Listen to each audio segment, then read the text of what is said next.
That heifer right there just don't even care.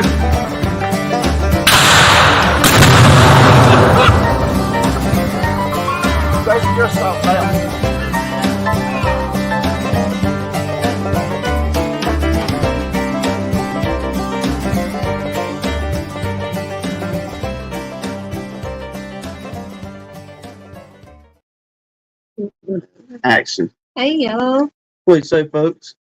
We're finally back. We made it back. I had no idea y'all would miss us that much. No. We appreciate it, though. Thank you for all the love, y'all. Makes us feel very loved. We were okay. We just had to take a Sunday evening to ourselves kind of thing. But all is well on the home front. Yeah. Thank God. Thank y'all for everybody that checked on us, too. Mm-hmm. So I really didn't think you would miss the fellowship chat that much. No, sure didn't. We got several phone calls, text messages. Yeah. Mr. Mike, we did this just for you. What he said you just kicked it off because he made fun of you being late. I sure did. Hannah said we need to try to start about 2 minutes ahead of time. Just for Mr. Mike. Yes. So we started on time today, Mr. Mike Conley. All right, my bad, Lee. He said breaks need to be approved with the B union next time. Yeah, well, I said in Ed's live earlier that, said meeting is tonight at 1900 hours. So we can have the meeting. We can go through all the SOPs and SOGs of what we can and cannot do. Then we'll vote. Majority wins, I guess. Robert's Rule of Order. Ain't that how we used to do it? Uh-huh. So, but hope everybody's been doing good. Yep, good to see everybody moseying on in here. Oh, yeah. Heck yeah, 20 of y'all done popped on in. So, Let's see. Let's rummage through the list right fast. Let's see. Lee was in first. I know that because he was talking about, is it 7 o'clock yet? I was like, dang, Lee's having fellowship withdrawals over here. And we even text with him back and forth the last day or two. But we enjoy it, brother. We appreciate it. Yeah, we do. Let's see here. Lee, good brother keeps filming up there. Grayson, it's good to see you, buddy. Vincent, if you're watching. Mr. Mike Conley, we started on time. David Hoskins, Ed. Again. DC. Let's see who else here. Randy Tar Hill, appreciate you, brother. One of them Texicans out there, old Blaine, without an E. We got this straight now, Blaine. Yes, it has been straightened out. Blaine with no E. Mm-hmm. She won. She let me know she won. You're probably going to be changed in his phone to Blaine with no E. I really thought about putting that in my phone. I figured you would. Let's see. Brian's in here. Brian and Jen, Flower Street. Good to see y'all. Let me see. Michael Tangway. Miss Sarah. Happy birthday, Miss Sarah. Yeah, happy late birthday. I think we told you on your birthday too. But people like you can celebrate all week, man. Got Todd, Loma Vista out there. Looked like you was burning up earlier on Bob's video. Guess that heat's starting to push on in over that way. Oh, hey, Mr. Dan. Good to see you. Hope. Oh, no. He said I got my name changed Monday. That's blame with it. So I won. Whatever. I'm not admitting that because I was correct at the time. Mr. Russell Amon. Joey came in. What's his name? Me again, Joey? Me again, Joey. Yeah. There's Jack and Danae. Back at everybody. Appreciate it. Oh, yeah. Are you kidding me, Todd? The humidity was crazy today. It got to 29%. Oh, good. Great. I think ours was 89 today. Probably or so. 92. Somewhere in there. It's pushing it was on ridiculous. In the 80s. then I was looking at the weather for the next 2 weeks, which we know 2 weeks is going to go into October now. But Yeah. we at 90, we're getting on up into 92, 93, and that humidity is going to be showing up, firing up beyond 80%. I sure wish we had that 20.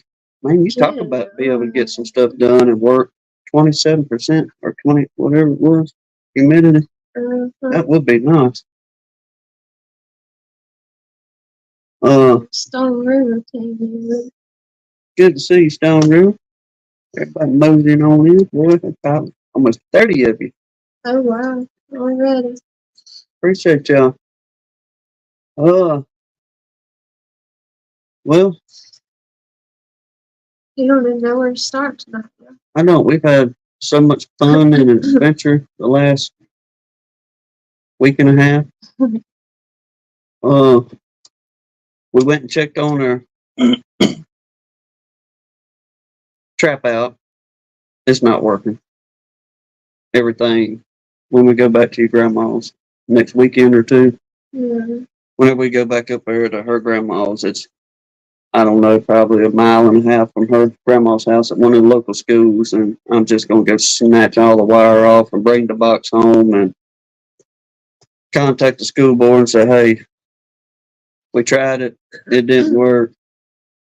Y'all cut the tree down. We can get it when you go to do that, or we can cut them out. Then y'all can cut the tree down, however you want to do it. But it'll be the best time the next few weekends. What's the tassels thing around? They just ain't open. Yes, tassels are showing on the tallow. They just ain't open yet. Probably. So since we said that out loud, I'm not going to put it back in the chat, Mr. Mike. Probably about a week. It'll be. It should be cranking on up for us, them being able to pull off the tallow or the old popcorn tree, as we call it down this way. But yeah, we got I guess a work emergency call the other day. We was headed home, burning up, talking to each other about, man, I told her, I said, I'll tell you what, I said, I'm going to go home and take me a nap since we done got home a little bit early, and you just, we'll do whatever, be lazy pretty much. And I ain't no more got them words out my mouth and the phone rang. Here we go. Yep. Gentleman says, I got a leak in my house, a busted water pipe. Is there any way y'all get over here? I was like, yep. Yes, sir. Sure can. And y'all see a parcel of this gentleman's land whenever the intro comes on, and I talk about what is that heifer don't even care. Yeah. We're going down this man's driveway, and it is literally a mile long from the dirt road back to their residence back there. And you got to pass about a 3-acre pond before you get to his house. And by the way the crow flies, it's less than a quarter of a mile from our house. So that whole area down in that little bottom and where the pond is over that way, it is loaded with the popcorn trees or the tallow. And as we was easing down that old pig trail road headed that feller's house, we got to looking around, and buddy, there, every popcorn tree we seen was loaded to the gill. And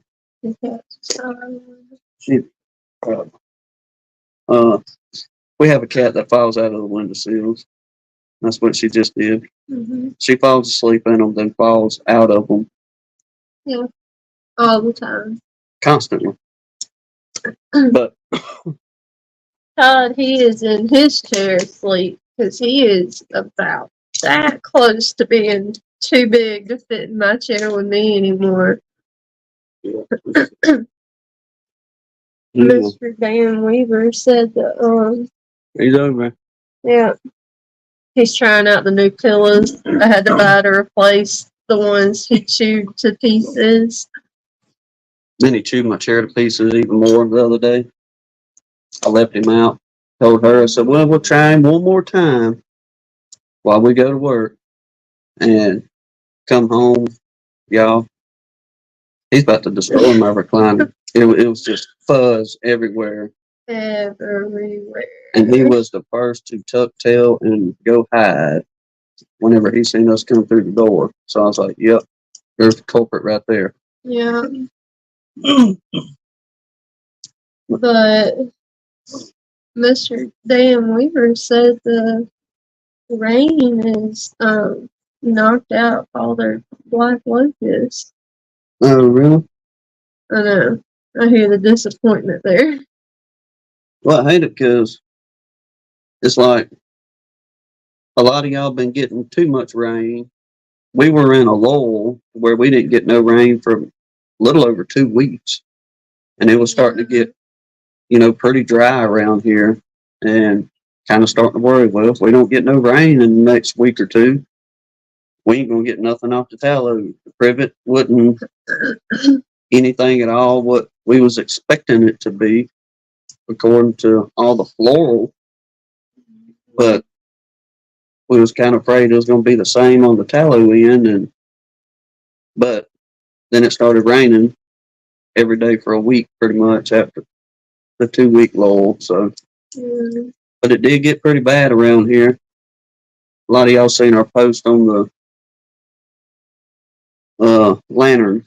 The old lantern. Yeah, getting out old grandma and grandpa's old oil lamps and kerosene lanterns, and that was in the morning time when we had dragged them things out.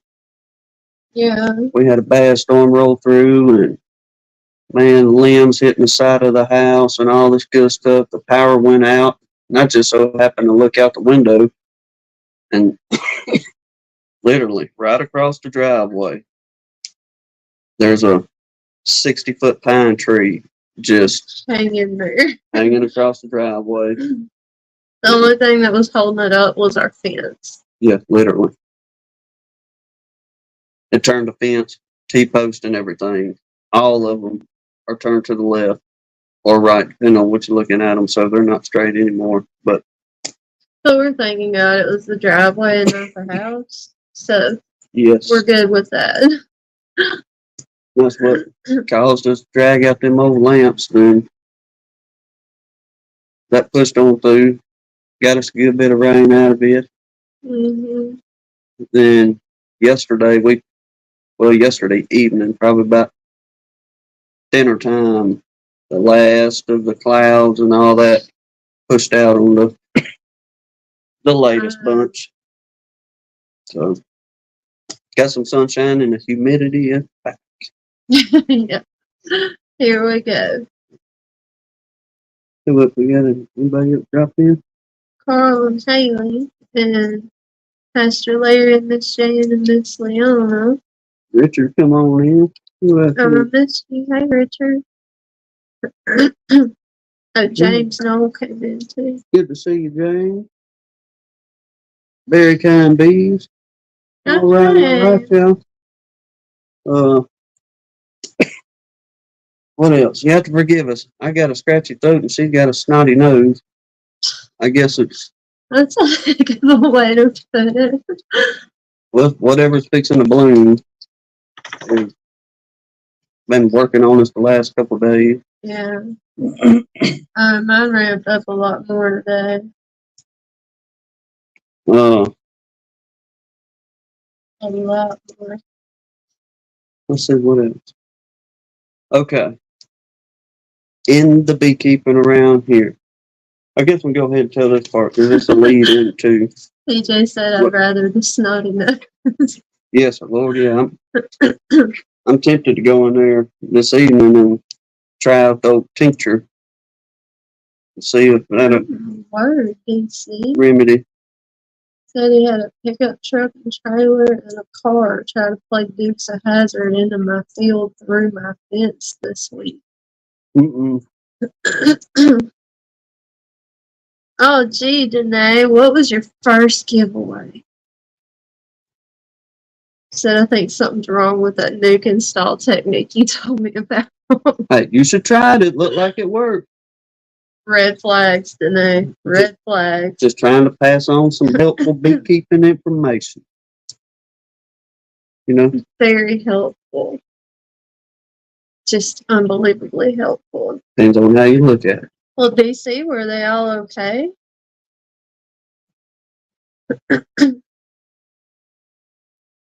Well, sounds like they had to cut it up if they turned it into a convertible. Ooh, PJ, I live on pickle juice this time of year. I'm glad Jasper got to where he loves pickles so much because he can eat those and I won't waste so many of them. But I tell you what, I was telling her this a while ago, and we'll get into this bit here in a few minutes, but I had some pieces of, I guess if you want to call it, burr, if you will, but we have went to check the bees today, and I'll dive into that a little bit more in a minute, but kind of find out they had several sections on the side of frames where they had built between the frames and the wall of the box. So there's a whole bunch of little pieces of, they had just filled it with honey. Beautiful white comb, just pretty stuff. So we had us a bowl, and we took and stuck it in a bowl, what we was scraping off, and brought it inside. After we come in and took a break for a minute, we had went back out. Well, while we was taking us a small break, I come in to get me some tea, and I tried the honey that was in the bucket. In the bowl. There was a lighter color, and there was just a little bit darker of a color. So I tried the lighter color first. Tasted pretty good. Tried the darker color, and that was much better as far as texture, taste. I don't know what in the world it was, but it wasn't cricket. It's really weird. It's almost like it tastes like honey at first, but then I get like the aftertaste of it. It's almost like the butter flavored syrup kind of tasting. Mm-hmm. It's weird, but it's really good. It is good. So I had taken a little piece. Wait, I don't think it's blackberry. Because we get some, like some of the last stuff we tried out of there. And that was when we were definitely cleaning blackberry. up, you could really taste blackberry in it. So I don't think that's it. I don't know if it's maybe, I don't know if it comes from the hollies or something, or because holly and clover is like our first foraging food, I guess. Not really a flow, but or I don't know. We haven't put any bees down at the river where there's a whole bunch of this, but we do have some, or what it's saw palmetto around here. Yeah. And I don't know if they gotten into some of the palmetto that's blooming, or what it is, but most definitely had a different taste and texture to it. So Jasper didn't like it. Have any of it, did you see? What did he was saying? What does it look like? It's like a medium color. It's darker than the privet, but it's not near as dark as the goldenrod. Mm-hmm. It's like a happy medium. You could definitely see a color difference in the cells. Yeah. Like if you looked at one, you could go, "Oh yeah, this is a lighter color than even say in the shadow of the house with the lights on." You could see the darker tint down in the cells there. Yeah, and he said his is almost golden color. Yeah, I may be able to. I don't know if I can get a piece of it or not. But yeah. Jasper didn't want no part of it. No. Stella, the other one, she ate it up. She took his part too. But old Jasper ain't got no problem sitting there bumming pickles and weird things like that you figure a dog would never eat. But then he won't eat honey dog. No, it won't nothing to do with the sweet stuff. Mm-mm. But with that being said, the week we helped the gentleman do the roof on the house, got all that mess and done and over with in a few days, the morning of all the bad weather. Yeah. Got it wrapped up. Thank goodness. But have you seen him in here yet? Not yet. We had a visitor come by, and our times, I guess, misunderstood time, something, but there was a hiccup in meeting up with one another. Well, we're like literally halfway through the last side of this roof that we're working on, and get a phone call. And it was old Chris the Bugman, old Bugman 1966. And he was mid-state Alabama. And he had talked to me the day before, and he said, look, since I'm so close, I'm going to ride down and, come holler at y'all. And I was like, all right, yeah, hey, man, come on, ride by. We'll fellowship for a while. And we had a plan, or I had a plan going off of what Buttons told me. I had everything. I was going to cook. We were going to be home and cleaned up, and we were just going to sit and chill. And it didn't work out. Yeah. Then the phone rang. He's like, hey, man, does your driveway have this kind of flag and this kind of flag, at the end of your driveway? And was like, yeah. He's like, I'm here. Like, dude, what? Oh, yeah. My heart about fell out. I was like, oh, no. We are soaking wet on top of this roof right now. Filthy from head to toe. Oh, yeah. The whole everything. And I can't believe he didn't plug his nose when we got here. So it was a bad first impression on our part, y'all. It was. So thankfully, the folks we was helping out with the roof work, we told them, said, look, give us an hour and a half, and we'll be back. We promise we'll be back to get this roof finished. And come down here, and we sat around and fellowship for about an hour and a half, I guess. Was able to sit around and not talk. there as long as we were hoping to be able to hang out. No. Like I said, we were gonna, do the normal Southern thing, sit down and have a meal, but he had to be back up north at a certain time with his family.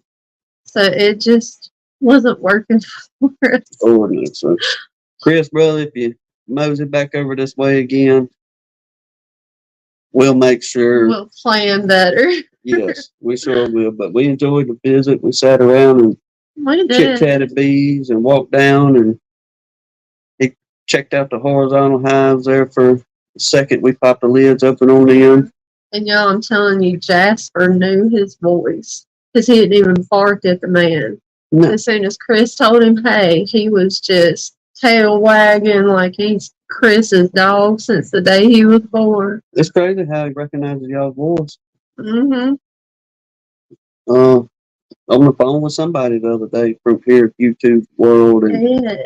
Was it Ed? Because he recognizes Bob's voice on the phone. And then Tim and Ed were talking, and we were in our own chairs but sitting here. And Tim put him on speakerphone, and Buddy Jasper landed in my chair like, we're going live now? It's like, calm down, buddy. He's got y'all figured out. He knows Lee's voice. Yeah, he definitely knows Lee's voice. What else was it? A visit from Chris.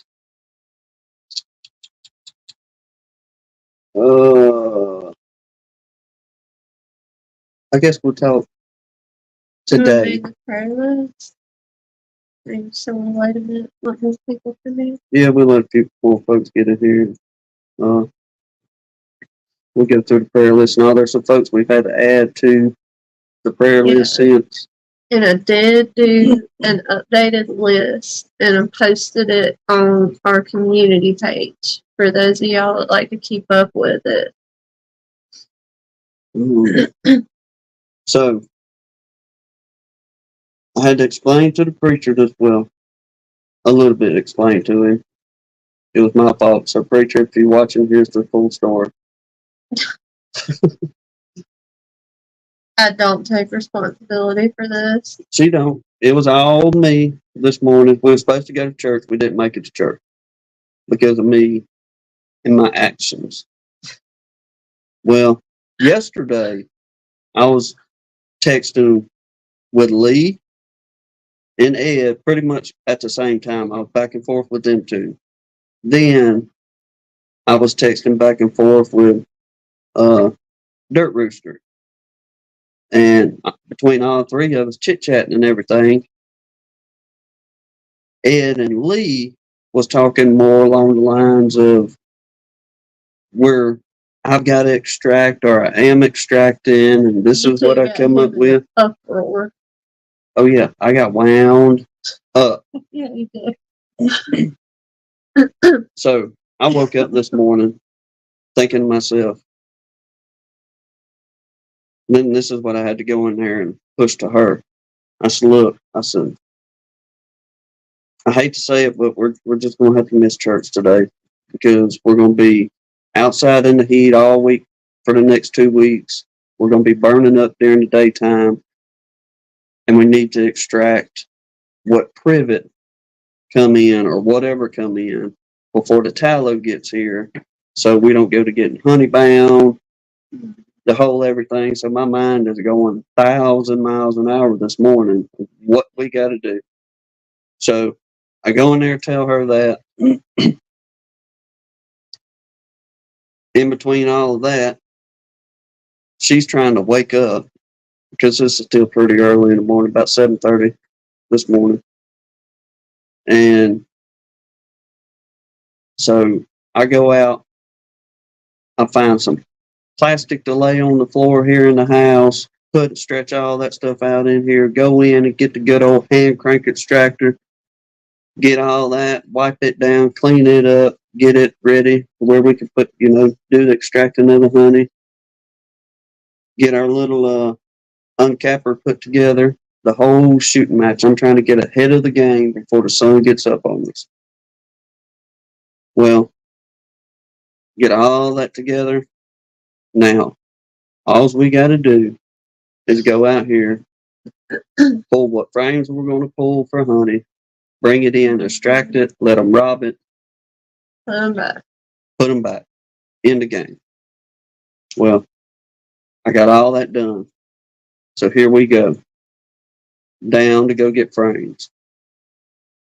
Well, people, don't.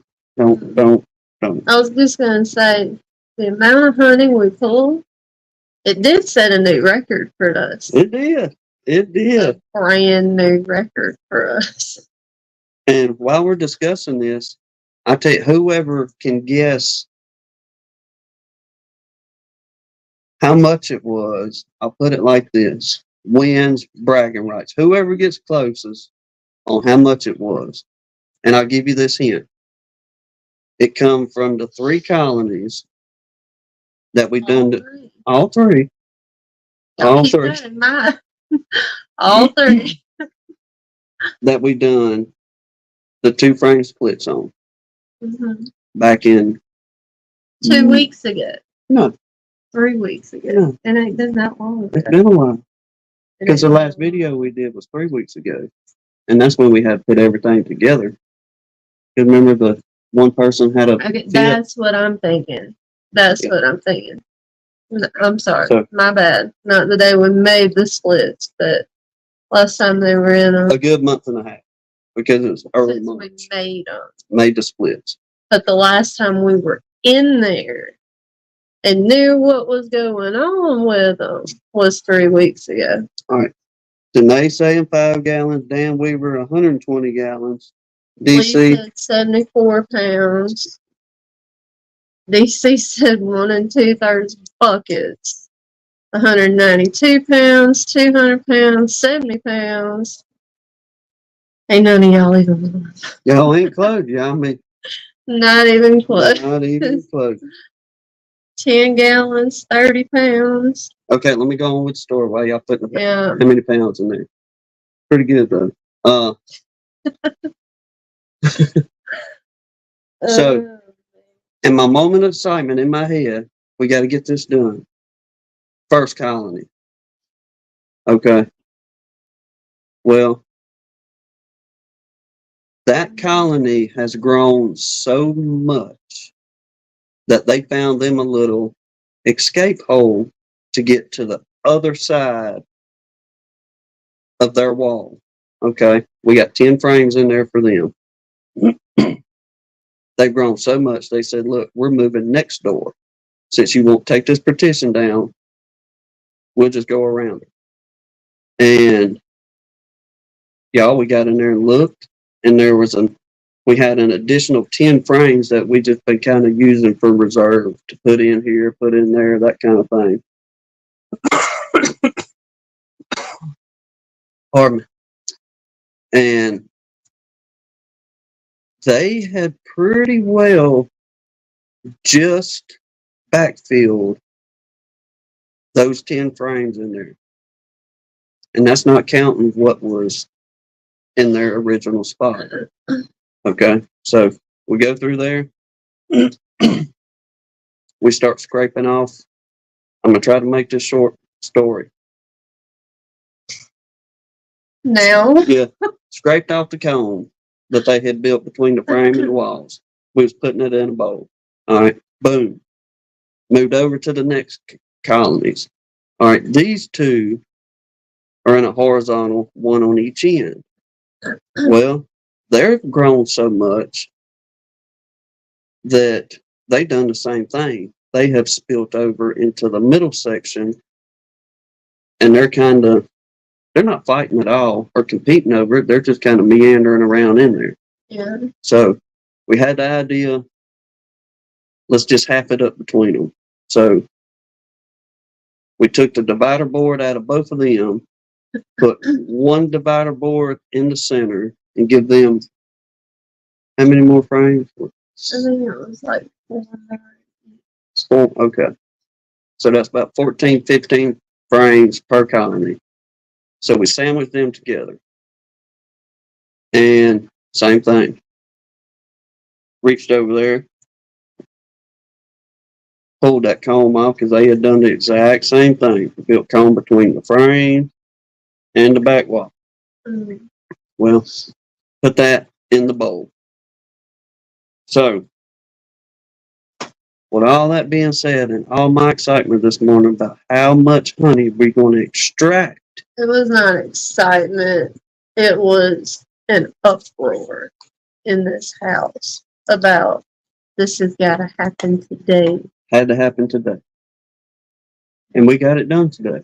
Mm-hmm. We got it pulled, we got it extracted, and we got it in a jar. We did So, that. let me get this. Is there any more poundage in here? That was the closest. Okay. Then we got one of the last ones, 986. 24,000. Yeah. Okay, let me see if I can pick this bad boy up. You're funny, Blaine. All right. You ready for the big reveal? I'm ready. Boom, boom, boom. There it is. All of it. That's all of it. That's all of it. 1 pound, 7 ounces, including the jar. Yeah. A whole stinking pound of honey is what we had to put our entire life on hold for this morning to pull. Okay. I had a moment. Can y'all hear my eyes rolling over here? That they've been rolling all day ever since we seen all what it was. So that right there, between talking to Ed and Lee I was That's thinking, what y'all did. if them guys have got that much, then the way those colonies out there are growing, we got to have at least, 40 pounds at least, is what I'm thinking in my head. But I'm going to tell you what, we did not crank that hand crank extractor, not the first time, nor did we use the uncapper that we made. Nothing. I was able to get it all in Nothing. one jar. So, Danae, you was close. Russell, I was, yeah. It got me too. DC said, hold that again. He's got to struggle to lift it, DC. It's just It's so heavy. much honey. Yeah, boy. Oh, go on and rub it in, Lee. You started this. So, You and Ed. yeah. DC said it looks like brains in a jar. It kind of does on the camera. That's where we was at today. Yeah. Oh, yeah. We had to go out when it's 90 degrees, miss church. He got smoke in my hair for 1 pound of honey. And that's not even a full pound of honey because it's mostly comb. But we got some honey. We got some honey. We got some honey. Even though we could have left them alone for another week. And if we'd have done that whole process next weekend, we would have got a lot more honey because they've got bukus of frames in there that are full of nectar, just not quite ready yet. It's almost ready. They'll have it capped off before It too is long. almost ready. So the tallow flow will be much better. But we hadn't, for my justification. I'm still blaming you, Ed. We hadn't been in them in a couple weeks. I didn't know. So here we are. Oh, man. PJ said that's positivity right there, Tim. Thank you. Lee said that's all that matters. You got honey and it's yours. It is. Yes, sir. Mm-hmm. And Lane said you just want biscuits in the morning. And I tried both kinds, and the darker color was good. It was really good. But it's going to be even better when we have more than one jar next weekend. Hey, but the first. I hope y'all think I'm getting up in the morning and making this man biscuits after all this today. I'm not even going to push that issue. Fired up she was with me with the whole shenanigans. I was just like, we stayed home from church to cut out 1 pound of honey and put in a jar. I didn't know it was going to be a pound. I'm going for 40. God for the honey today. I'm just fantasizing about pinching the snot out of my husband for all this. I mean, we had fun playing in the bees. I will say that. We did. Everybody was. That first colony was a little fussy. Blake said, imagine what Tim will do for 2 pounds. Yes, sir. Especially after the year we had last year, because I don't need. Did we get anything? No, we didn't pull any this year. So we've already doubled our pull from last year. We're in the plus, y'all, from last year. PJ said your cat will probably knock that off the counter and waste it off. You're right, brother. You are absolutely right. Yeah, now you're getting warmer, Lee. Tim's going to get up if he knew how to make biscuits. I did a tutorial. I have to go back But and he's a watch it. typical man. He don't know how to follow directions. She makes them better than I would anyway. I did fry catfish yesterday. All by yourself. Yeah.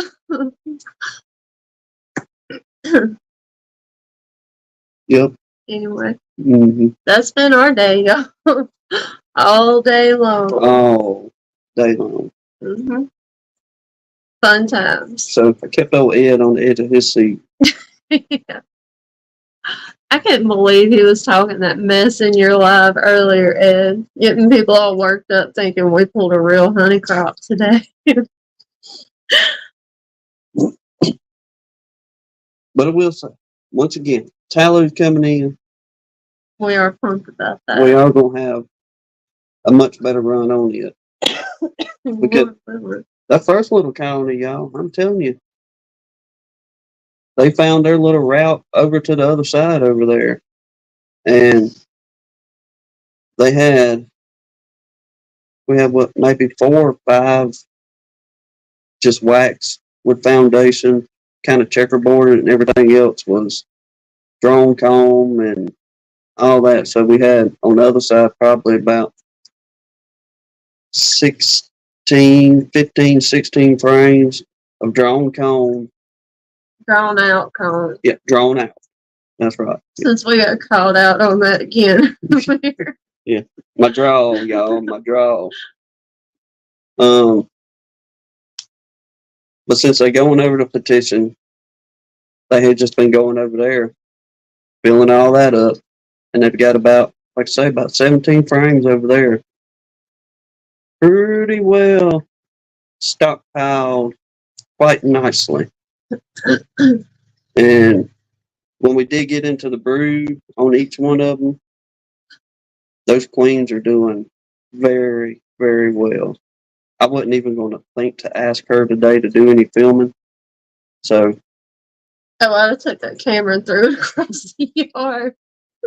When I started seeing the amounts of honey that was ready to pull, I was hot. And it had nothing to do with the temperature outside. So maybe next weekend, whenever we get into them, I'll be able to drag the camera out and not push my luck and show y'all how well those girls are really, really doing in them horizontal hives right now. But Mr. Mike said that was an awesome story. True story. Yeah, it is a completely true story.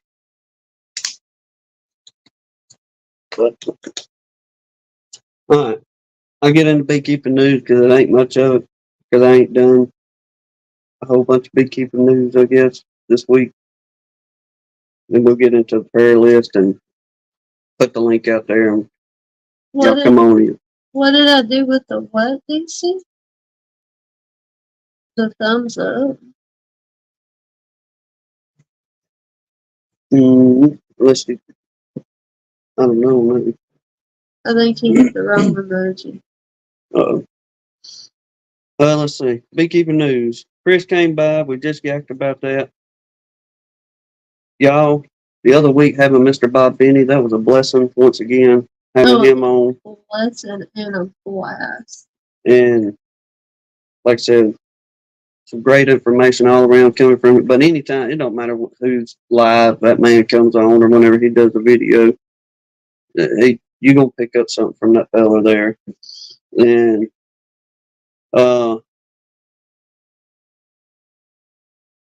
Mr. Mike Berry got him down here. I think he's pretty well done with the EFB and got all that mess under control.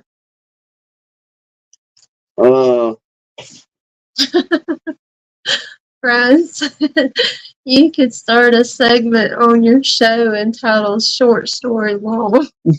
There we go. See, but I got to get y'all there. I got to tell the story to get y'all there to understand the story. Blaine, he said we'd watch Bob Benny take out the trash if there was a video. Yeah. Somebody told me one time in the comments, it wasn't long after we had started doing these live, about dragging out my stories. You had to. Not recently. I don't know where it's at. You got it. But yeah, I'm the same way in the gas station. That's why Hannah constantly saying, I'll go inside. That way you're not talking to anybody. Blah, blah, No, blah. that So way so you're forth. not talking to everybody. Or talking to everybody. You're going Correct. to find somebody to talk to. Let's see here. Mr. Mike Berry got his European foul brew, believe, pretty well under control there. Bob Walker, Blaine Shifter. Some of y'all may get that if you was in him and Brad's little chat earlier today. Me and Matt from Matt and Sarah, Matt's laser engraving there was aggravating Bob in the chat in the chat about him not calling us or answering the phone when we call. And Bob had proof of said conversations and just pulled a big old Blaine Shifter on us there. Because he got his own move pulled on him. I did. I was like, well, he got me.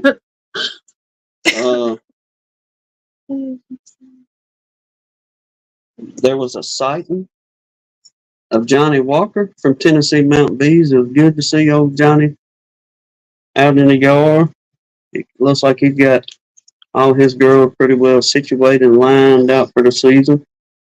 Got a pretty setup in that backdrop too, with them old mountains and all them colorful colonies he's got out there. Then I know a bunch of y'all probably watched this as well, but y'all know we're not big on the M word or discussing it on our chat. It's because everybody else throughout the week talks about them and all that. And we ain't got a dog in the hunt because we don't treat for them. So there's not really much we can talk about when it comes to the mites. But I did think this was pretty interesting. And if it'll work, could be a cheaper alternative. Made a short out of it. But using what they call them things? Dispensers. The smell good dispensers that you plug in. Diffusers that you plug into the wall. Makes your house smell good. You women know what I'm talking about. We got them all around the house here. But what it appeared like they had two of them rascals in there, and they was using, oh mercy, what was it? Oregano oil in those low temp vaporizers, which are diffusers, if you will. And undoubtedly they had some real good results getting rid of them mites. Now, is that practical in a big setting to run a whole bunch of extension cords and have them things plugged up? No. But a few colonies, maybe, don't know. But apparently they had a 95% kill rate by doing this, according to the study that was done. I don't know if it was scientist or what, but there was a study done. And Jack and Danae made the beekeeping news. They got the colonies from Brian and Jen there. Those worked, and they was right. Those were some beautiful little bees. I think that's about the orangest queen I've ever seen before. Awesome job there, Flower Street Farms. On a good looking nuke, or a couple of nukes y'all sent up there to them. 21. They sent quite a few. I really wish y'all would have tried that shake method, see how well that went for y'all. Blaine said his wife has 9,000 oil diffusers. Well, he's hooked up then. Yeah, Danae, they look like some gentle little girls. That's awesome. Blaine, I don't know. I mean, it's just, if it works, if it's practical for you, if it's something you want to try to do. But check out the video. I put a link in the short that we done. or you can go to Inside the Hive with old Humberto and watch the whole video on what they done and how they done it. But I don't know if you can buy the empty jars that have never been used before. Can you do that? Like where you could put your own stuff in there? I've never seen them. Oh. I don't know that. But if you could, that'd probably be the best way to do it versus putting a fragrant, that kind of thing. But once again, thought that was pretty interesting. And that's it on my beekeeping news. Yes. So you want to mosey into the prayer list and Come say hey. we'll open up the chat. Y'all want to come in? If not, then we'll find something to yak about for a little bit. Feed off y'all in the chat. See what everybody's up to. Alright, we got, and like I said, y'all, I did update this on our community page and put a whole new list on there. Alright, we got Mr. Mark Miller, Ed and his wife, Miss Chris, Miss Pat, Mr. Pat, the Dirt Rooster's dad, Miss Deb, Lisa, we got her son, 2 granddaughters, and an unspoken request. Bob and his family, Tom's mother-in-law and his wife, Bob's friend Jason Cooper, Mr. Donnie, Michael Tangway's wife, Miss Cindy, Miss Carla Green, BC's parents and his brother Jerry, David Hoskins' little granddaughter Emma, baby Luca that we've been praying for. And I told y'all last time, but he got his little heart transplant that we were just blown away to hear about. But then we added the family that lost their little one, so Luca could get a heart. Canada Brad, Phillips Mentee's best friend, Deanna Wheeler, and then we added her young son. He was having, or he had surgery. He's recovering from. Philip's mama and his cousin Lorinda, his mentee Rachel Wilson, and look, we got 2 of her sisters on here, Amanda, and then her sister Riley that had the little baby Aubrey Rose we've been praying for. But y'all please say a very special prayer for that family because the baby passed away. Philip called 2 week before last. Yeah, sometime last week I talked to Philip on the phone. Yeah.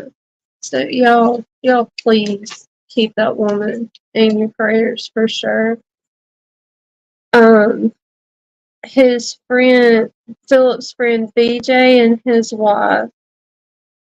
Let's see, the Jennifer Brown family, Russell Amon's wife, Miss Brenda, Bobby Bees and his family, Minnesota Mike, Mike's brother Dave, Kennedy Bowman, Ed's dad Mike Brown, Aaron Frederick, Mr. Larry and Miss Sherry Gandy, and Mr. Larry's mama, the Cheryl Faulkner family, Keith Larimore, Hillbilly Earl, the Paris family, which is the Dirt Roosters in-laws, Icy Mountain Honey, Sandy's young family member with meningitis, Creative with Tuck, Pieces of April, the Pescatarian, the Montalbano family,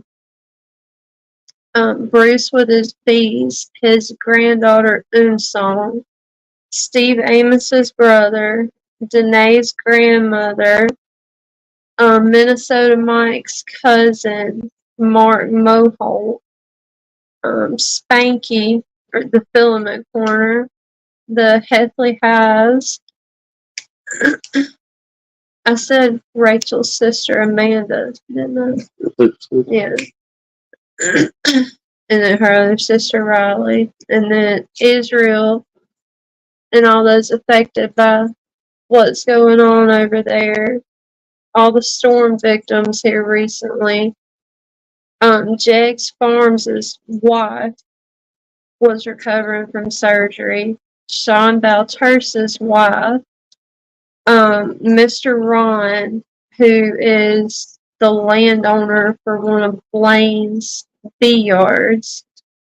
Miss Deb's brother. PJ Hanley. Stafford Mike.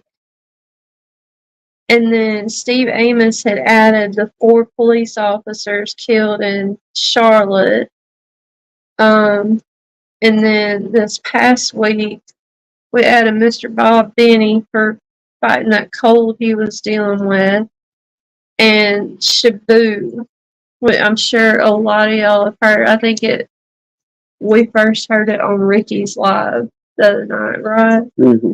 But he got hit really, really hard in that last round of storms, and he lost a lot of bees. So y'all, and I'm pretty sure that was like his livelihood, wasn't it? I think so. Y'all correct me if I'm wrong, but a lot of his where he does the artificial insemination, and he does very well selling his queens and things like that. The video I watched a couple of years back, Mr. Bob Benny had him. He's got an awesome setup, everything that he was doing, but I guess the storms put him in the bind for us losing colonies and not being able to recover yet from all that. Mm-hmm. But DC said you can take his brother off. Yep. And oh, that's good. Take him out off or add him as a praise the Lord, which we'll do that anyway. Oh no, Philip, I'm sorry. I mixed that up. Riley is Rachel's niece.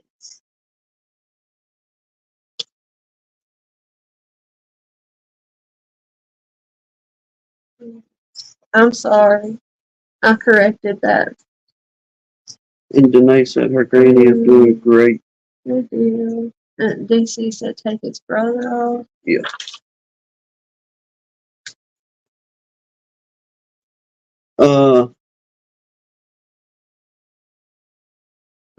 Dan Weaver, let me see if I can find it real quick.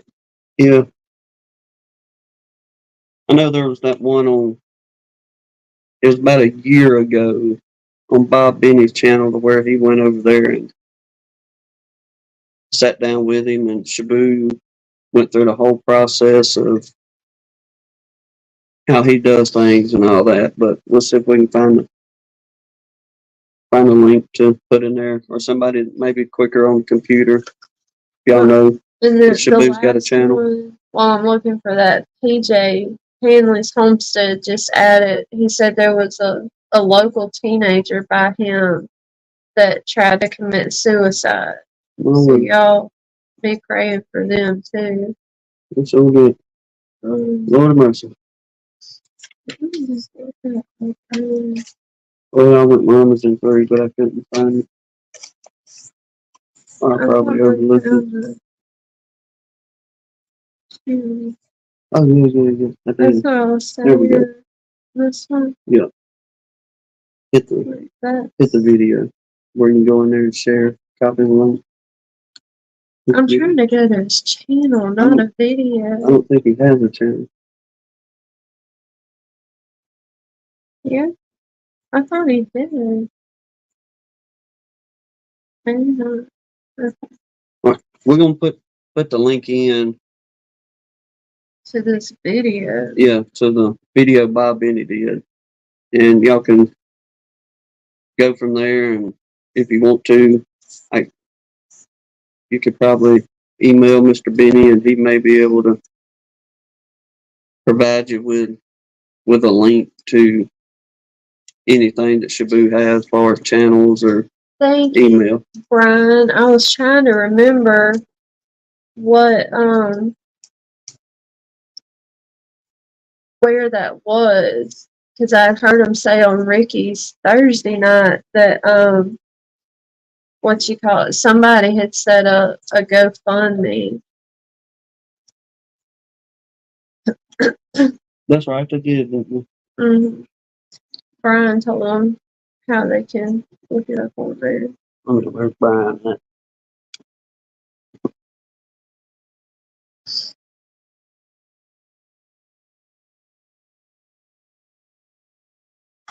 There we go. Thank you, Brian.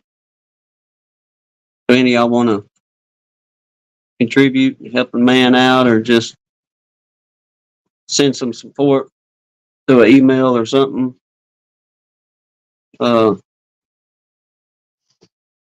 don't really know the man to say, but from what I watched on that particular video, the link that Hannah just put in there, the dude knows how to graft them bees or queens, and he apparently is very, very good in providing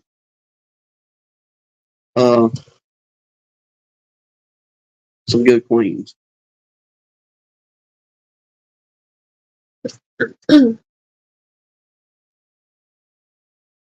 Let's see. Well, good deal, Bob. Heck yeah, man. That's awesome. I'm assuming he means the little baby. Yeah, the brand, Or the newer the one. 2024 model.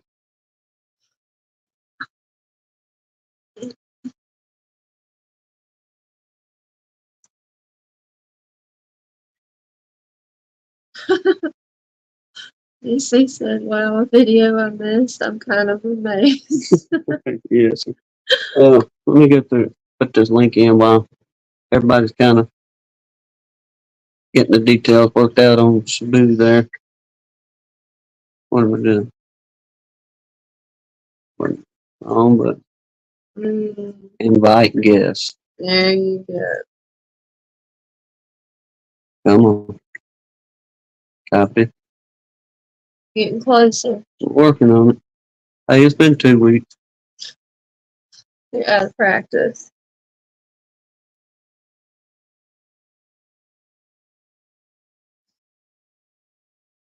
Bingo. Well, okay. Should be going. Got it. Yeah. Pin that puppy. I'm working on it. Okay. There you Uh, yeah, undoubtedly, there's been a lot of many folks impacted by these storms. Mm-hmm. And I mean, that's not just counting the ones that we know here on YouTube for beekeepers, the people outside of the YouTube world dealing with all these blasted tornadoes ramping up all parts of the country. Ain't nothing good that comes out of them rascals. Mm-hmm. But trying to think what else. There, Mrs. Gunline or Miseris. Yeah. That's how I was taught to say it. Miseris if she's married, I'm definitely married. or Miss if she's not. I do remember that much to school. Can't read my handwriting. Yeah. And what you got to talk about tonight? Well, I was figuring Ed would jump on in here pretty quick with you. well, he said he was cooking hot roast and getting all that together. So, Yeah, we did leftovers. I wasn't cooking again tonight. ooh, it was good too. Because the fella, all right, the long story that I turned into a short one a few minutes ago. Give the very short story you turned into a long one a few minutes ago. Well, it could have been a longer one, but I left out a lot of the details. Yeah. All right. That fella, let me tell you what's good about working for yourself a lot. This is one of the perks of having good customers. All right, there's one customer that it don't matter whether we go change a light bulb for this woman. They're going to send us home with about 4 to 5 pounds of deer meat, 2 or 3 packs of deer sausage every single time with them. Then the fellow over here across the road the other day, when we was talking about with all the tallow at the pond, all right, when we got done remedying the leak at his house, him and his boys had been up on one of the big rivers up here, and everybody's chasing them Opelousas catfish or flatheads or muds or Mississippi mud, whatever you want to call them. A lot of folks chasing them right now. And they got, Lord, they had probably 15 pounds of catfish laid out on the table. And whenever we was packing up, headed toward the house, he hollered at us from his barn down yonder way, and he said, "Hey, y'all come down here." We moseyed on down there, and he said, "Y'all want some of this fresh catfish?" And we was like, "Well, yes, sir." So they loaded us up with, I don't know, probably a good 4 or 5 pounds of nice thick slabs of beautiful catfish fillets. Sent us home with some homegrown potatoes. Mm-hmm. So Anna turned that into a good meal yesterday, and we finished that up for lunch today. But and just kind of went from there. What you say? What, Kim almost got I a knew pin, you was a coming. pin, a Well, link? let me turn it up. You hit the wrong button. Try it now. Oh, button. Yep. Bingo. Gotcha. Uh, I just hope that I did good for you guys last weekend. You know, at least somebody had something to watch, right? Oh man, hey. We appreciate it, Ed, very much. Well, I Everybody missed. says you did a great job filling in. Well, I missed my Saturday anyway, so I missed the other day because of canning or jarring honey. Mm-hmm. I only made 4 sales today. I got out a little late. Uh, so next week, I think on Saturday, I'm gonna head out there and try to sell again. But I was joking in there earlier talking about the strobe lights. Have strobe lights blinking so they'll be looking. Have somebody have a seizure driving down the road. That wouldn't go good. I don't Lord, think. I hope not. What I got him here, officer? Oh, but by the way, officer, would you like to buy some honey? Yeah. Get on your radio for me. But hey, it's still early. Get yourself out there and get folk figuring out that's where you gonna be, and they'll be hitting you up. I did that last year in that area, and I did pretty good. There's some days I make $200 or $300 just sitting there.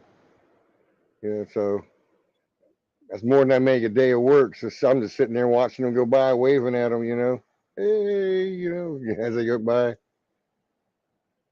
There's one guy rode by today on a motorcycle, and I mean, he was a big boy, really big, and he was on a Dyna, which is not a small bike, but he made that bike look small. I said that as he went by. I said, "Oh Lord, that boy made that bike look small." By that time, I hear another bike coming the other way. So, oh God, he heard me. No, it was someone else, but it was Well, funny today. bring your billfold with you. Well, I take all forms of payment. I use Cash App. I use Venmo. I use what? There's a couple other Square. I can actually do a card. Yeah, so or cash. Cash is always good. I ain't got to report nothing then.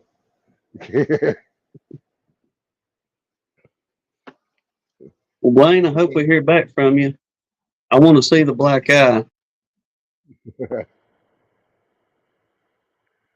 Black eye. Who blacked his eye? He talking about it. If you see a, if I have a black eye in my next video, then you know her internet is working. If you never hear from me again, then you know her internet is not working. Oh, Hopefully she'll let you hang around, but show the shiner. during the evening fellowship. At least you're able to have some internet there at the house besides having to work off the telephones all the time. Mm. Good. Once again, we pretty well have it discussed for most every week, but I wish we had something where we could run off this laptop and, show the pictures and be able to do all that besides running off the Wi-Fi on the phone. Yeah, that one night that everybody kept glitching on my computer, or the whole stream that I had.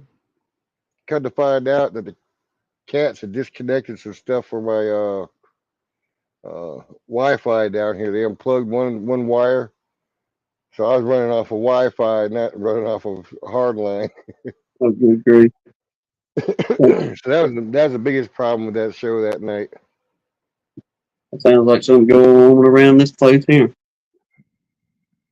Yeah. Casper unhooked something, or one of our cats go to tearing something to pieces. Yeah. Uh, so the bees are pulling on the tallow at y'all's place, huh? And it's definitely Oh, going on over there in Louisiana. you can hear you can stand under the trees and sound you can hear them buzzing like you would like a swarm up in a tree Mm. back in my backyard. They're hitting it pretty good.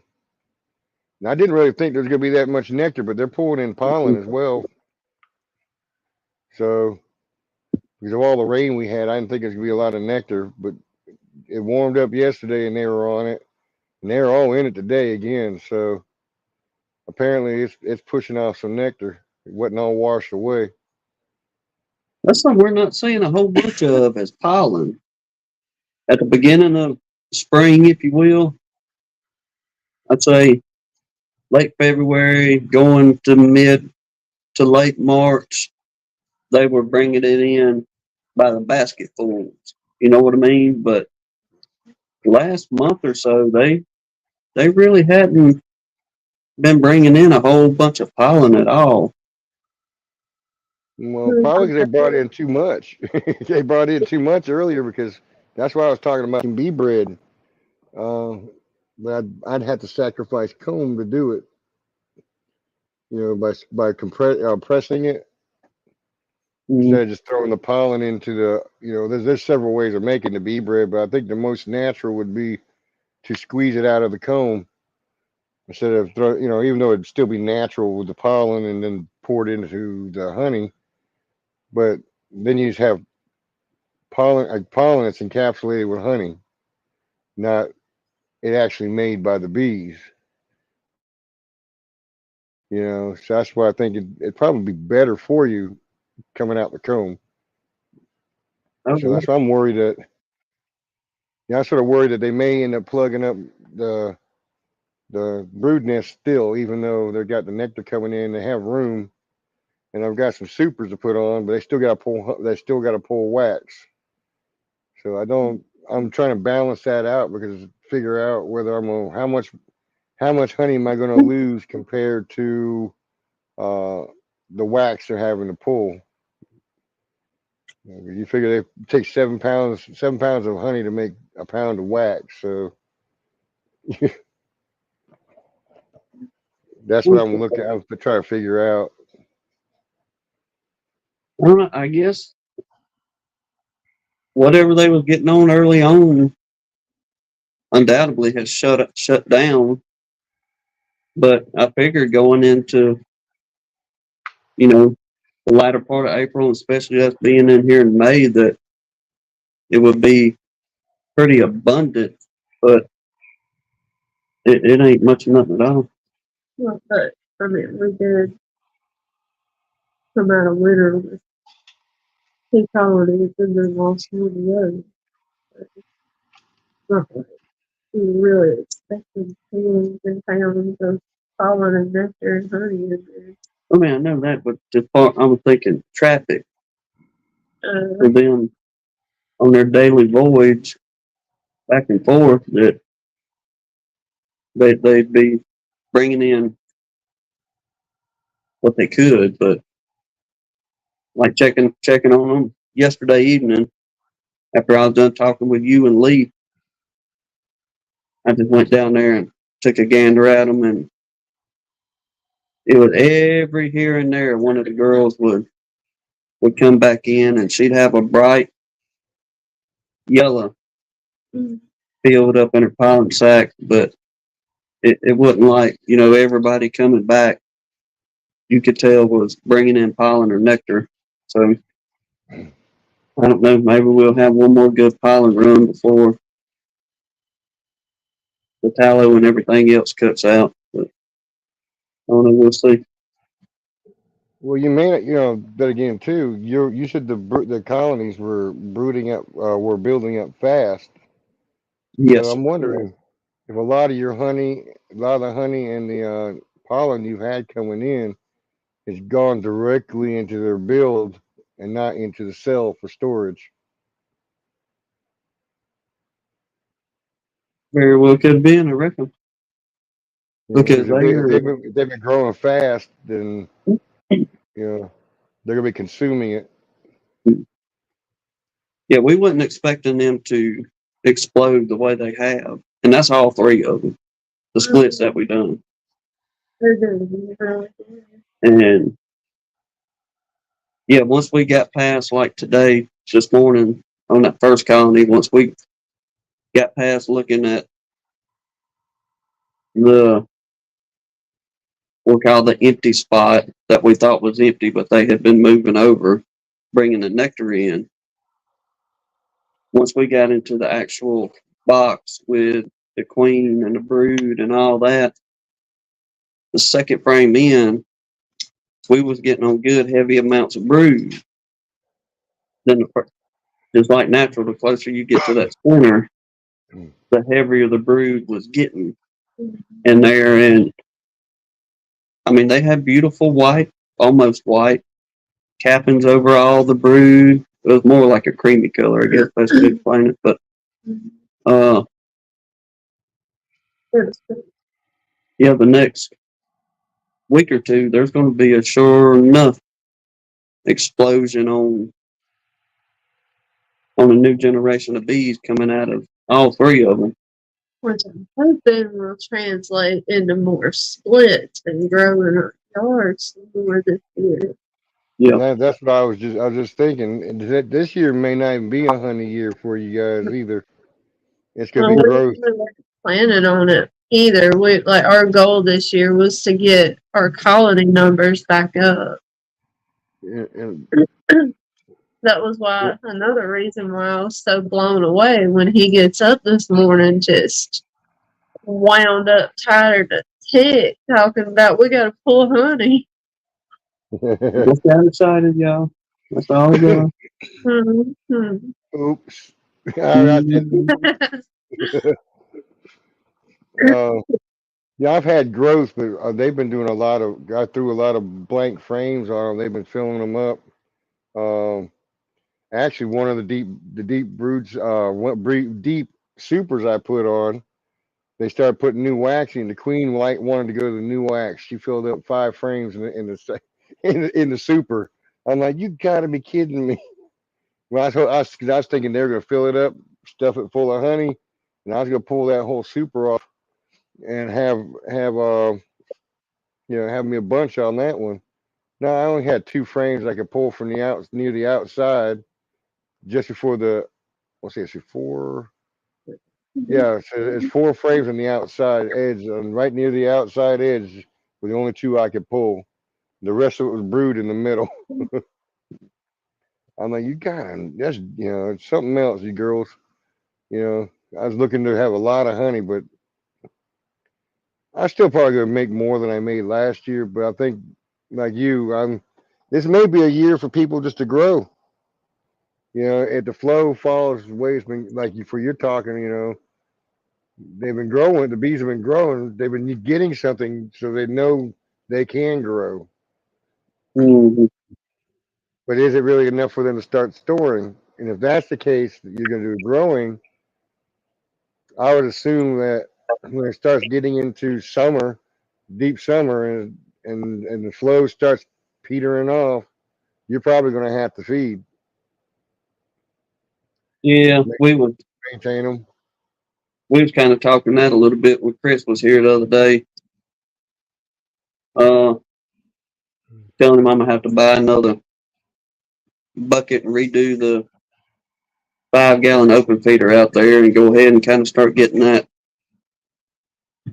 that ready out there and see if they take to it. If not, usually what we'll do is like 2 week intervals.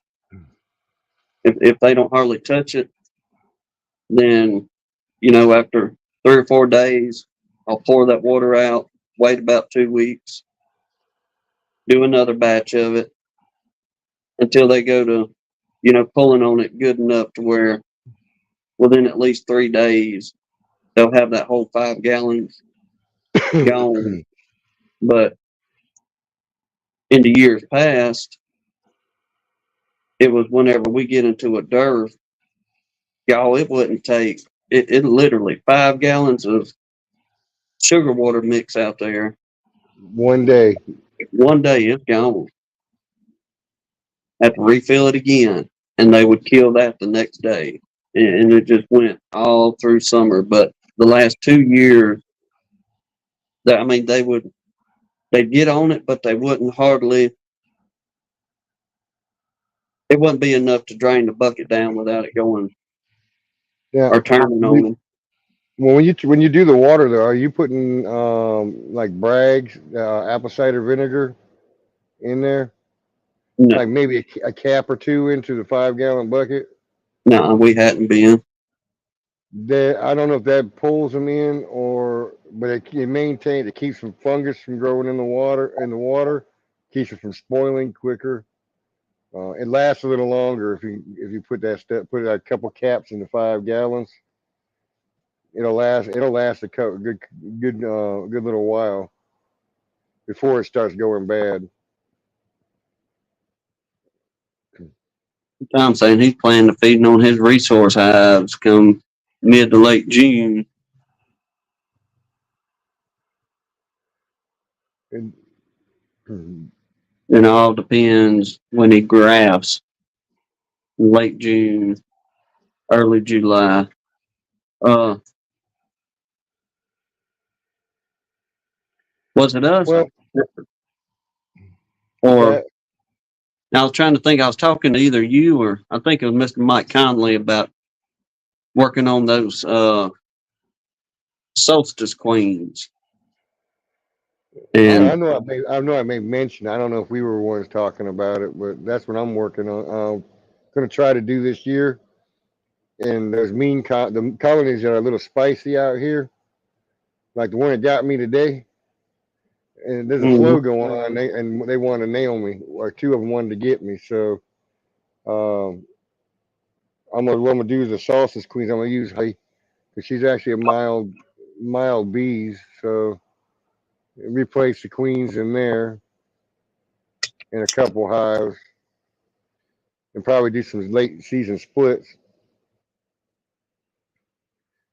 If we continue to have the drone numbers, we'll try another split or two and see how well that goes. Because if them girls keep growing the way they're expanding out there, we'll definitely be able to do another. Really, between the three of them, we could do another 2-frame splits and keep them fed enough and so on and so forth. Get them built up and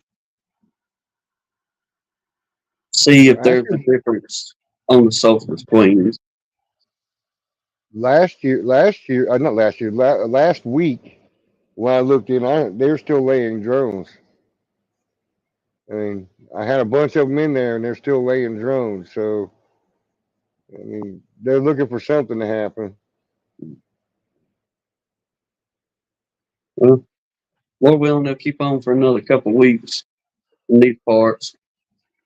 And if they do, then we'll go out there and do another couple splits, and hopefully we'll have just the same results, if not better, than what those three out there have done and be able to perform so far this year. Well, I know that sausage queens are because Holly was a solstice queen. I caught her in October, or swarm in October, and she had to been freshly mated because it was a small swarm. And when I put a clip when I found her, I put her in a clip. She walked right through the clip. So she was too small to be held by a clip. But within a month, she was laying slabs of brood.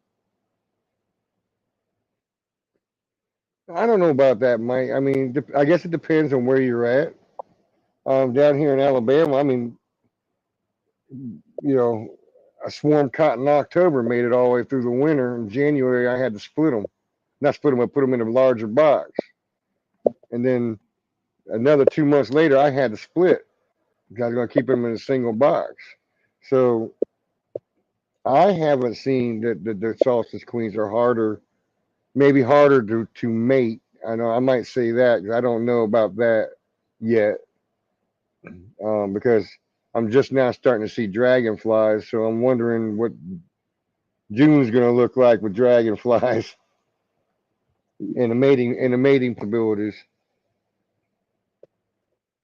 Thankfully, ain't seen any dragonflies around yet, but once again, it just baffles my brain about we're a little bit further south than you and Lee, as far as I guess like parallel and all, but how y'all are ahead of us, but yet, I mean, we're not too far behind y'all on the flows and everything, but it's still baffling in my head how it seems like we should be a little bit ahead of y'all Seriously. on, uh, flows and queens and drones and swarming and the whole shooting match, but it's like we just got a little bit of a lag for some reason down here the closer you get to the coast. Well, even in my yard, all the tallow trees haven't fully started. The tassels hadn't started to drop on all of them. I mean, all the big trees, the mature trees are producing the long tallows, um, and tassels. So, I mean, it varies. I mean, it's even varied in my own yard a little bit. Oh yeah, Mike, you're gonna have way more of them old dragonflies than we will right there on that lake. Yeah. Yeah, Yeah, if you live near a creek or lake, anything like that, especially something that water ain't moving too fast. Claremore said he been seeing dragonflies for the first April. Yeah, I don't think we've seen any around here yet. Now, usually we'll get a good run of them old girls moseying around. Them old dragonflies, don't get me wrong, but they ain't showed up yet. I saw a pretty good size one yesterday. She was a good 10 inches long. Her body was 10 inches long, had a good wingspan, probably about as big too. Mr. Mike said I chase them all the time. Got him a fly swatter out there. One of them electrified swans. Yeah, zip, zip, zip. Larimore just said he keeps a tennis racket in his yard. Yeah. Uh, that DC says they gotta be fast. The queens gotta be fast. Uh-huh. Man, I didn't know if y'all wanted to or not, but I was rummaging around trying to find some kind of topic to carry on about. But besides going into the bee journal, I got to looking into, I think it's the Bee Health website. Yeah, Bee Health website. And there's a section on there about hygienics and hygienic behavior. Now, it's not the behavior on the M's, it's just hygienic behavior of what one could look for if you're looking for a certain hygienic to start having in your yard, things like that. It better be Said it 3 times. your yard. But I'm not gonna read all of it, but I'm gonna mosey through just a couple paragraphs of it and see what y'all think. On is this something y'all would try or consider trying if you're looking for a specific genetic for your yard? And it goes all the way from, good honey producers to good queens, just great colonies all around, but a way to pick and see what colony would be the best for you. But these ain't too long, and we'll just kind of get on discussion of that because I thought it was pretty interesting to think about if you're looking to try to create or get more of a genetic in your yard and what to look for in it. But once again, it's from the beehealthextension.org. There's 19 dozen things you can look at in here in beekeeping, but the best 2 methods to test for hygienic behavior is got a picture. It ain't gonna be able to show it on here, but give y'all a mental visual in a minute. Says photo B is a cone section of sealed brood containing approximately 100 cells on each side was cut out of the cone, froze for at least 24 hours, and replaced in the hole left in the cone. So what they done is they cut out a section with approximately 100 cells, removed that section, stuck it in a freezer overnight, made sure everything froze good, and these are brood cells. There are little to no open brood sections. Everything on the brood is capped, what they pulled off of this. 24 hours later, turn around and put it back into the same spot that they took it out of. And number 1, the freeze kill brood assay. In this assay, a cone section of sealed brood containing approximately 100 cells on each side, 2 to 2.5 inches, is cut from the frame and frozen for 24 hours, well, at a negative 100 degrees Fahrenheit. The frozen cone section is inserted into the frame of sealed brood in the colony being tested, and that's the photo. Tests have shown that it does not matter if the frozen section comes from the same colony from which it was removed or from a different colony. The frame with the freeze-killed brood insert is placed in the center of the brood nest. 2 days later, the frame is removed and the number of sealed cells remaining is recorded.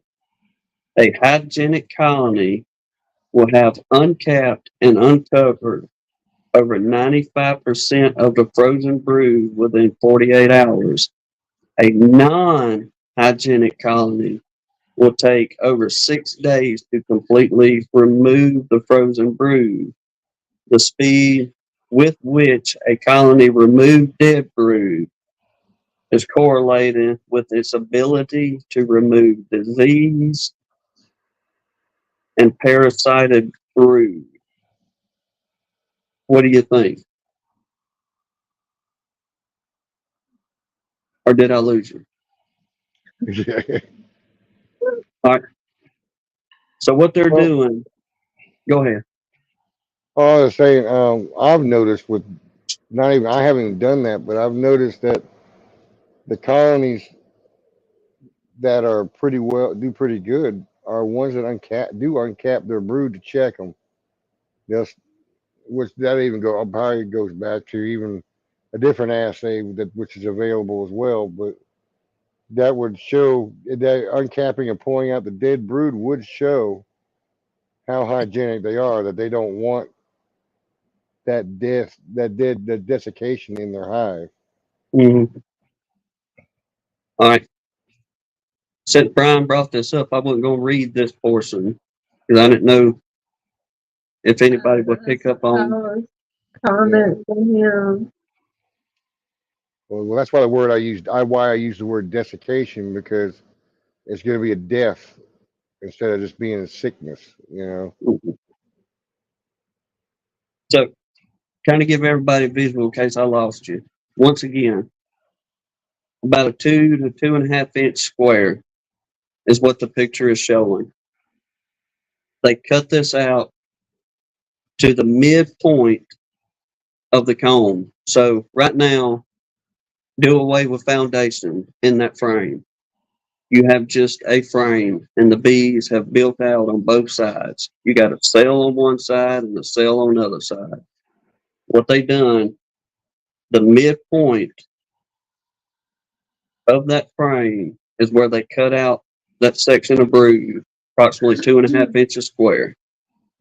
All right, they took it out, froze it, and according to this, they froze it at a negative 100 degrees Fahrenheit for 24 hours.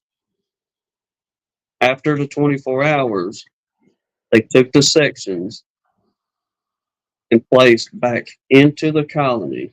And according to them, it didn't matter if they used the same section in the same colony because they're not going to know the difference.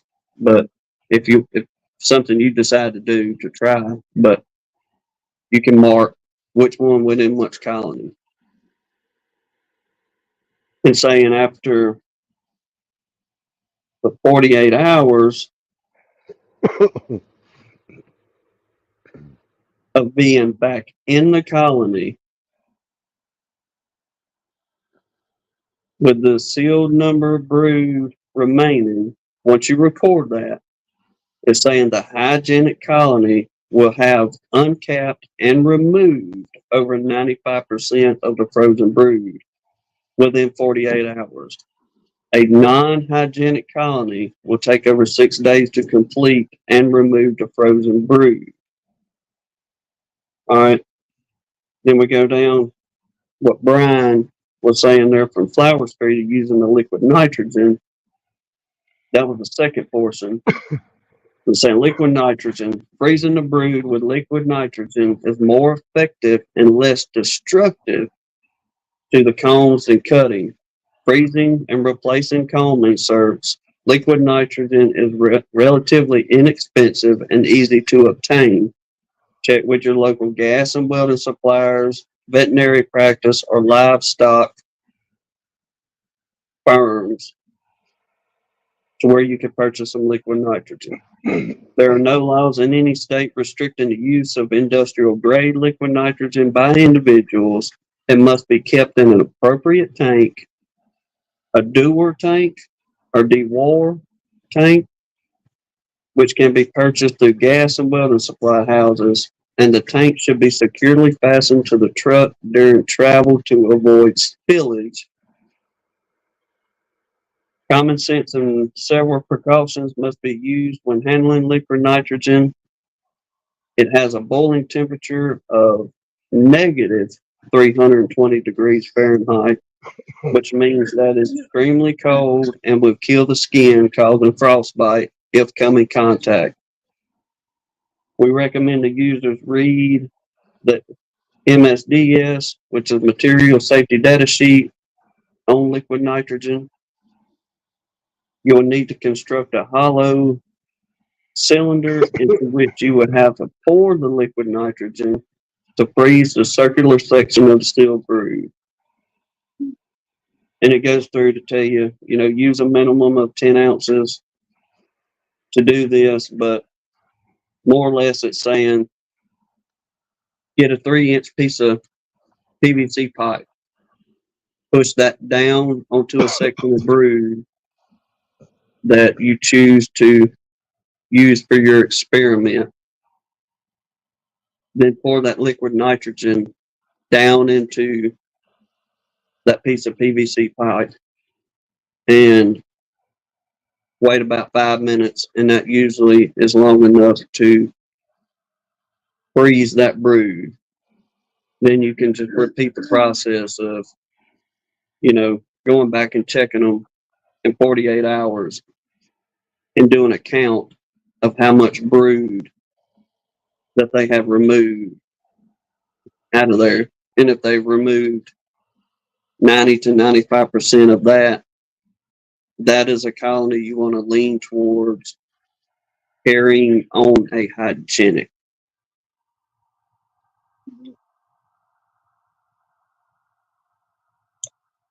Brian said that's one of his masterpieces and project with all the hygienic behavior. So he's been reading about this stuff like church work. Oh, really? Yeah. Hygienic behavior and host resistance. So he's even started teaching it at local schools.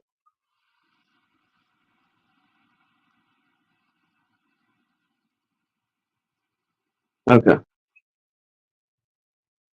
We're gonna do Brian, do a video of that, man. It'd be interesting to see and see what the actual outcome is, and to kind of give an idea on what they're saying on using this method.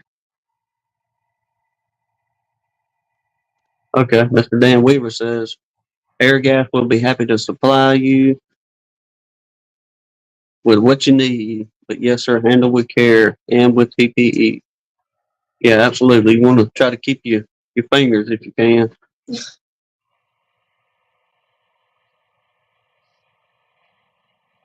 Oh, yeah. Good to see you, Mr. Mark Miller. Appreciate you dropping by, bud.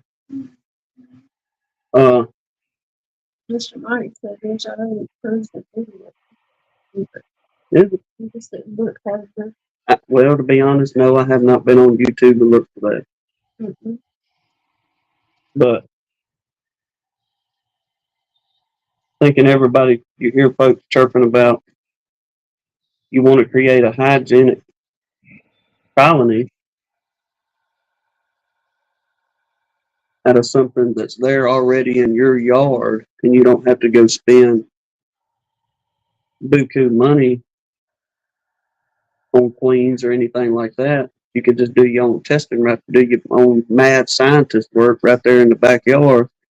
There you go. Brian said he'll post one of his presentations when he gets done with it. Okay. Yeah, I like to check that out. What you think, Ed? You gonna go get you some nitrogen now? Mm, I'm not in a hurry for that, but I'm not in there. uh, I'm just trying to figure out the bees themselves right now, much less trying to figure out. Well, I'm sure some of them are pretty hygienic. Uh, I don't know if they're. I to tell you the truth, I call them feral bees, but I don't know. They could have came from somebody else's hive that swarmed. Because now I know there's more than one beekeeper in my area. But they still were feral. They fell out of a tree. All right, Mr. Mike. So I may be beating on a dead horse with some of y'all are 30 ahead of me on that. Apparently Brian's way ahead of us Well, that man, he's ahead of the game. on everything. Oh, yeah. That dude yeah, is, I still think that UBO testing is a bit interesting.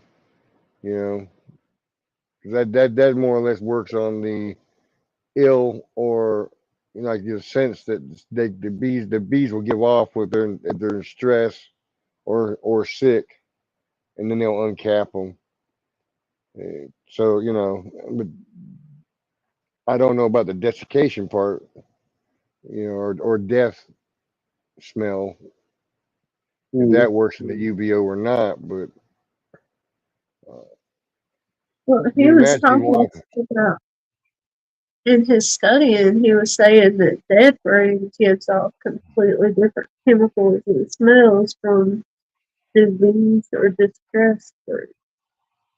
so they're able to pick up on the Mm-hmm. different, if they're just dead, then, If they're sick or stressed or whatever. okay. God told them how to know what they're dealing with. Well, it makes sense. Mm-hmm. It's just I haven't been that far along in the beekeeping to figure it out yet. But any of y'all that's interested in checking up on a lot of that stuff, the beehealth.org, they have, All kinds of stuff. yeah, you can go in, like right now I'm looking at honeybee biology, Africanized bees, hive beetles, the M's, tracheal M's, foul brood, nosema, and just, you know, advanced techniques, basic techniques, all kind of good stuff. Queen rearing, pretty much anything you want to look at to get a summary on whatever may interest you on your next level of beekeeping. It's a pretty good website to kind of go through and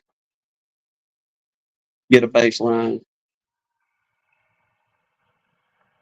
Yeah, something I've thought about though that I haven't seen, other than people talk about it, whether uh, European foul brood and what that affects the chalk brood, stuff like that. Um, that's probably something I need to look into. Either be European or American foul brood, what the differences are and what to be looking for, because Mm-hmm. I'm sure that's a high potential of it. I mean, it may not be, but not many people. You don't hear many people talking about it. Is what I'm saying. Not bringing it up. That's so Other much than that really is What's that? the fiber. Uh, Mr. Mike Berry been dealing with Yeah. European foul brood down there. you usually don't hear about it if someone gets it or has it. Yeah. Well, I'm gonna tell you, and just like I told Mr. Mike Berry in the comments, that it took a lot for him to put himself out there because a lot of people would have hidden that just to not have that thought, I guess, in their yard or in the beekeeping. This is just me, in my opinion. It takes a lot for somebody to show the bad side of beekeeping as well as it. is to get on here and show, oh, we've got, 25 frames of brood and all this beautiful comb and everything. Fairy tale beekeeper. Yeah, all is fine and well, but showing things like that to me takes a whole lot more, and I give you, a higher level of respect versus trying to make like everything is okay all the time. Whenever in beekeeping, it's really not. I mean, this is our 5th year into things, and we're still very much learning a lot of stuff. But we have learned that there are many obstacles in beekeeping. It's not just put them in a box and You get honey in it. yeah, it ain't like that. Well, I know Bob Benny mentioned something about to that effect, and he had done something because he had been using antibiotics for years to treat stuff like that. And then he tried some organic stuff that actually worked a little better. Yeah. But it's still it's been mentioned, but I probably could look up online and find it what it looks like. But it'd be interesting to hear it come from somebody who's been going through it. This is what I found. This is how I did it. This is how I checked. This is how I verified. And now this is how I started treating. And we don't get a lot of that.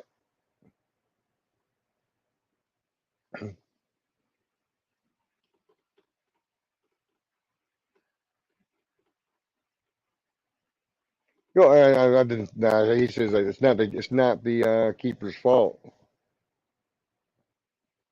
So it is the fault of the keeper if he doesn't know what he's looking at. That's what I'm trying to get to. Well, you need to pick up on a basic knowledge of, I got a whole bunch of brood here, but why do I have these little chew marks in them?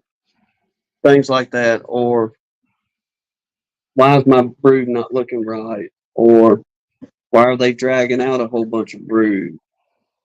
Those subtle little signs is something that you need to learn to read. That way you can get ahead of whatever situation may be, whether, you're dealing with the mites, or you're dealing with a foul brood of some type, or, chalk brood, or whatever the case may be. Within, I'd say, about your 3rd year of beekeeping, we all should be kind of starting to transition over to looking in to advancing yourself to be looking for diseases of such to prevent any spread of any kind of disease. My first year when I started seeing the bees uncapping the cells, and I started trying to do some research, I almost thought it was sac brood, you know. And then so I talked to a few other people, and he says, well, and it did vary. What I was seeing in the hive was varied from what the picture was showing. Usually sac brood, it's a it's going to be a big area they start unpatching at one time. Mine was a couple here, a couple there, at different places. Someone was telling me, well, that's just they're probably really hygienic and they're uncapping them to check on them. So I just left it alone, thinking that, well, it doesn't look exactly like that picture of sac brood, but it did in a way, but it wasn't. It's sporadic. It wasn't a big old section of hive that was just being uncapped and yanked. So, I mean, it took me a few moments to figure it out in the beginning. Ooh, turn that light back off. Oh. I just put a crack on the glasses. There we go. There we go. It's a good thing. Around, Phil. I think he cracked my glasses. Mm. Oh my Scared me. Yeah. It's a good thing you don't have smell-o-vision. Yeah. Oh no. I'm in bad need of a shower. Yeah, I just got to be heading. I've been listening to you guys for the whole time while I was in. I've been washing dishes and putting stuff away and trying to get back in the truck to head home. But yeah, been hearing the whole show. Are you Next thing down we're at going the to talk about. farm? Yeah, I'm at the farm. I'm not spending the night. I usually spend the night when I stay this late, but I'll go home and I didn't put the air conditioner.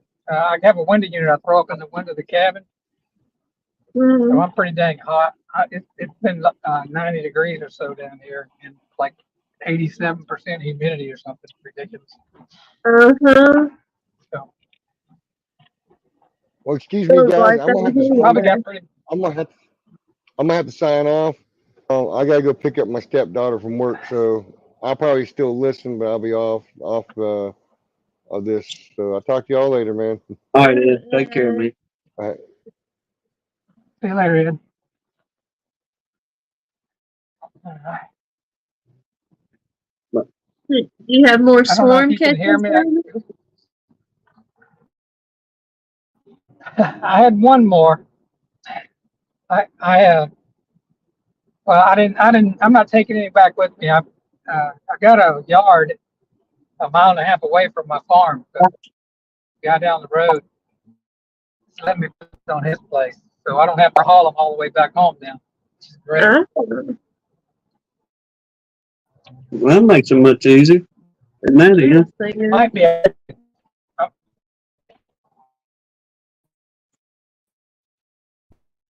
Nope, I think we're losing you.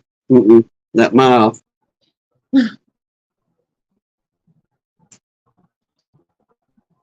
Yep, I think Yeah. he's gone. There you go. Just that quick. Ladies and gentlemen, that was Philip from RTXP. They're out there in Texas. He's having some technical difficulties at the moment. Wait a minute. I'm Blinker? out in the country, so I don't have good reception. But in about 5 minutes, I'll be close to the freeway, and you'll be able to hear me better. Okay. I think Tim can talk that long. Yeah, we'll try. We'll make something up. Casper. Mr. Larry, I hate you. You lost all your queen cells doing those graphs.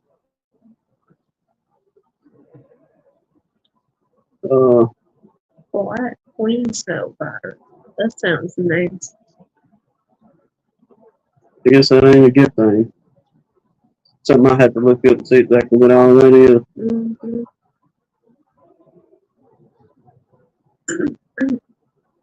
But I guess it's just like, I don't know, I'm not going to guess. I'm not going to look more like an idiot.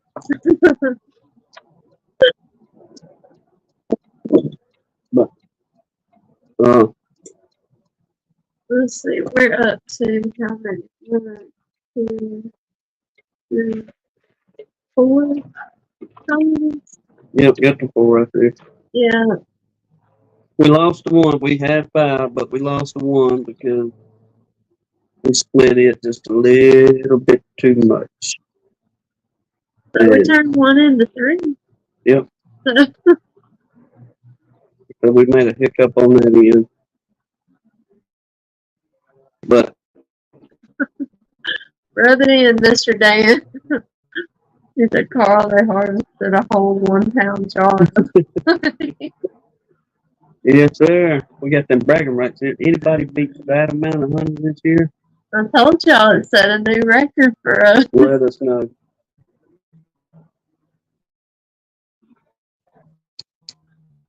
But that's just so far. I really think we're going to get a decent honey pool in a couple weeks. Because they had some frames that were, loaded with honey, but only like the very top of the frames was capped off. So it won't be too terribly long. What did you do with it? No, this tallow is really going to finish that end off first and be able to fill the rest of them up, cap them off, and we'll probably get a good 4 pounds out of that. I'll drag the old hand crank extractor back out. Mhm. We'll spin every one of them 4 frames. And we did discuss, which we kind of really don't want to do this, but we're probably going to take and go buy a couple more new and just get that boost on getting the yard picked up a little bit quicker. The swarm season, there really wasn't a whole bunch of swarming going on around here. Again, we got 3 from Lance's up there. We went and looked at the 2 in the tree, which those were cutouts. And one of those was the trap out at the school that ain't working. So,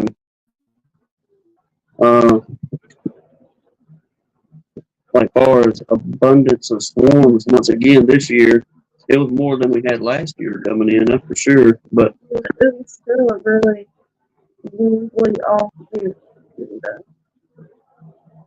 But in years past, like we was telling Chris, I was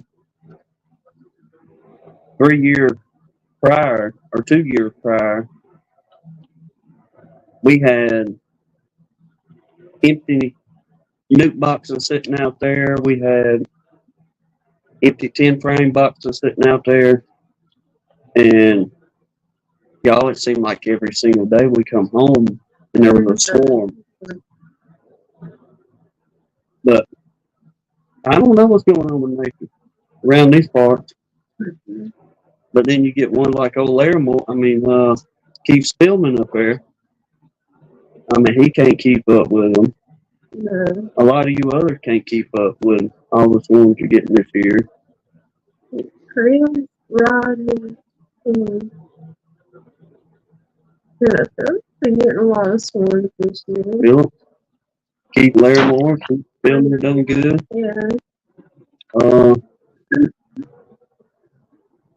Several of you. Michael Fike, he's getting a bunch of them. I'm thinking it. Oh yeah, Founds have what? I don't know, about 20 or so. Yesterday, they caught us.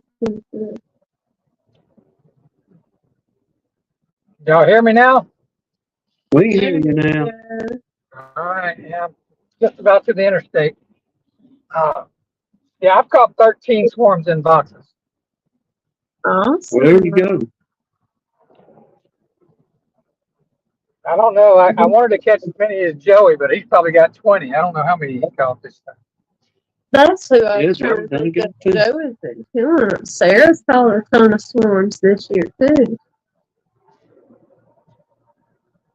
I guess it's part of that location. Mm-hmm. I'm not putting my swarm boxes back up. When I catch them, I'm just leaving them down now. So I think I've got about 5 up right now. Yeah. Something like that. So when you pull in, that's going to be it for the year? Yeah. Sometimes I'll leave them up all year, but they end up just wasps and dirt daubers and all that stuff, scorpions and all that move into them. Yeah. Joey said I only had 16, and I stopped catching them. That's it? That's it. I was motivated to catch you, Joey, but motivation went away. Sorry, that's getting too hot. Good job. So I had a pretty weird experience down here. Yeah, I came early yesterday morning, but when I made a video, I just don't know if I've got good enough footage of it because I didn't have a tripod. But so there were some bees just kind of clustered on the outside of one of the colonies, and I said, I wonder if there's a virgin or a queen in there. So I started running my hand through the bees, and sure enough, I found a small queen or a virgin. So I put her in a cage, and then I I saw the bees balling something, and I fished around. There was another virgin in there. They were balling it. I don't So, know. so I was like, I've got a couple of colonies that I'm real disappointed in. I was going to combine them and kill one of the queens. Just pick the best one and do it. And I said, you know what? Let's have some fun. Let's kill both queens and put these virgins in there and see what we get. It's kind of like a grab bag, see what comes out the other end. So I decided I'd make an interesting video. Well, if the video comes out, it's going to be how to fail introducing virgin queens. Because what I did was, as I'm getting them together, I'll see another kind of cluster of bees, and there's a third virgin. So I'm trying to catch her, and I catch her in my hand, and I'm trying to get her positioned where I could get her in a little cage. She flew off. So I lost that one. And then, so I get my video going. I tell everybody what I'm going to do, and I take one of the queens and I mark her because I'm going to, there's no way if we know if they accepted her if they made their own unless I mark her. So I'm going to mark her green. So I marked one green, and when I'm trying to put her back into the cage, she flies away. So there, I'm down to one queen now. So now I got 2 hives, 3 queen, and 1 queen. So I decided to go through the colonies, and one of them had a queen. One of them I knew I was getting rid of. It's actually one of my queens I raised. She just never did. She's a beautiful queen, but man, her pattern was always awful. They never grew. So I fish around. I'm looking through this colony. I mean, it's like this colony might have swarmed. That might be why they're so weak. But I found a little small queen in there, and I said, you know what? I'm gonna leave them alone. But I also found a little, like an emergency cell in there that I opened up. So I was like, well, I can't just leave them with nothing. So I gave them some eggs from the colony that I stole that I was going to try to requeen. So I got one more chance. I got 1 queen with a green dot on it, and I killed the queen. So I'm trying to release her into the colony. She's not wanting to come out of the thing, and the bees are like all over the thing. They're really, because they've been without a queen for like 2 hours. So they're like really interested in getting her out of there. And so I'm looking, and I hold it up, and I look down, and she finally comes running out. Instead of running in the hive, I blame Mark Miller for this, because he's just walking through the entrance. Instead of running in the hive, she turns and runs up my hand and flies away. So, Yeah. I lost 3 virgins, man, and I got 2 queenless colonies. 1 queenless colony now, for sure. Oh, yeah. That's like a Carolina Bees fiasco right there. Yeah. I So can see that. I'll be candy releasing any virgins I try to install from now on. That was like too much. You learned it. Well, never mind. You can't. I'll fix that clip there behind, but you can't do it to the virgins. But that's a bummer. Yeah. I'd be so upset. When she ran up, when she flew away, I was like, "Oh, did she fly away?" You can hear me. If I post a video, it's probably pretty funny. But I'm like, "Did y'all see her fly? Did she fly?" So I rewind the video. It's just as plain as day. She runs up my finger and flies off. Oh my word. I'd have just threw my hands up and went home at that point. That'd be just too much for me in one day. That's a new T-shirt for Philip. Did she fly? Did she fly? Did she fly? Did she fly? Oh man, that was well, that's not our story, Phil. That's what it is. That's hilarious. But it sucks at the same time. Good grief. That just happened, y'all. I thought that only happened here. That's like so the colony that they were all clustered on, I was like, okay, this colony is going to be full of swarm cells. Let me go in and check it out. I go into that colony, and there's not a cell to be found, nothing. And there's a really pretty queen in there. And I'm like, this colony's fine. They're not even thinking about swarming. So I put them back together.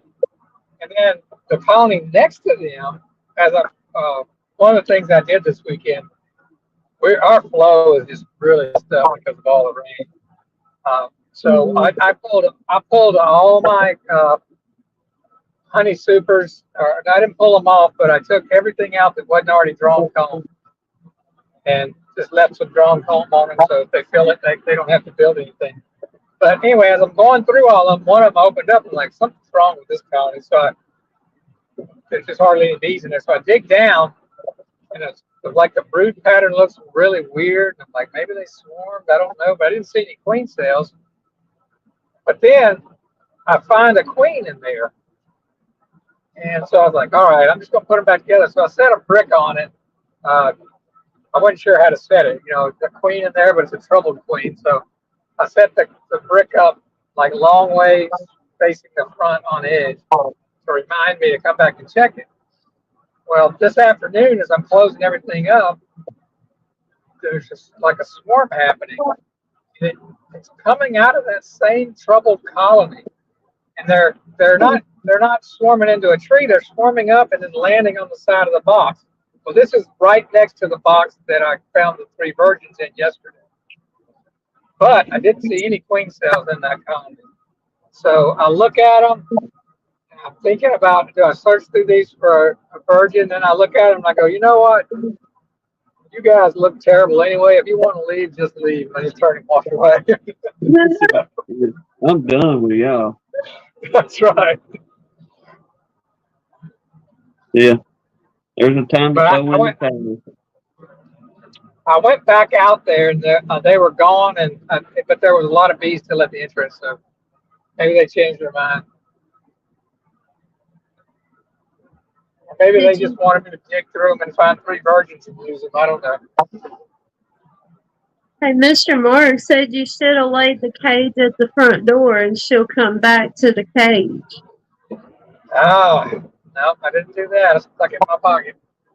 A little late now, huh? But you know what? Okay, so the colony I got these off of, as I'm going through and doing my thing with the comb, I pulled the top off, and there's a cluster of bees, a little ball of bees below the outer cover, but above the inner cover. And I'm like, I'll bet you that's my virgin, that first virgin that flew away. Just something in my head said that's got to be what they're killing. And so I knocked him off of it, and sure enough, it was a virgin that had a green dot on it, and she was already dead. No. But I'm saying, how did she get? I don't even think that inner cover had a notch in it. I don't know how she got under there. But That's wild. But yeah, she was there. They had even chewed some of the paint off her dot. Man, they were killing her after she was already dead. They weren't leaving her alone. Green's not their favorite color. I guess not. She should have stayed with me. I would have treated her better than that.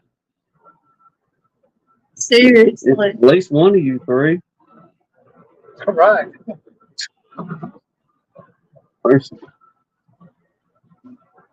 Well, I thought our honey deal was a cake topper, but old Philip comes in here at the tail end of the show, and I can't believe all that. It was wild.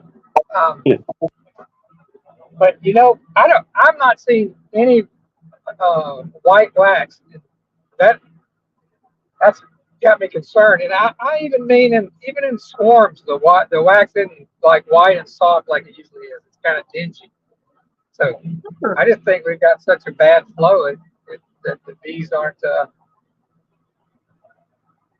just aren't able to make white wax or aren't using the energy to do it. I don't know. But yeah, I think it's going to be real bad for us. And when we went in a few weeks back and fixed all the mess that was made in there from those splits where we didn't add frames and they had drawn out, man, just beautiful white comb and abundance of it. But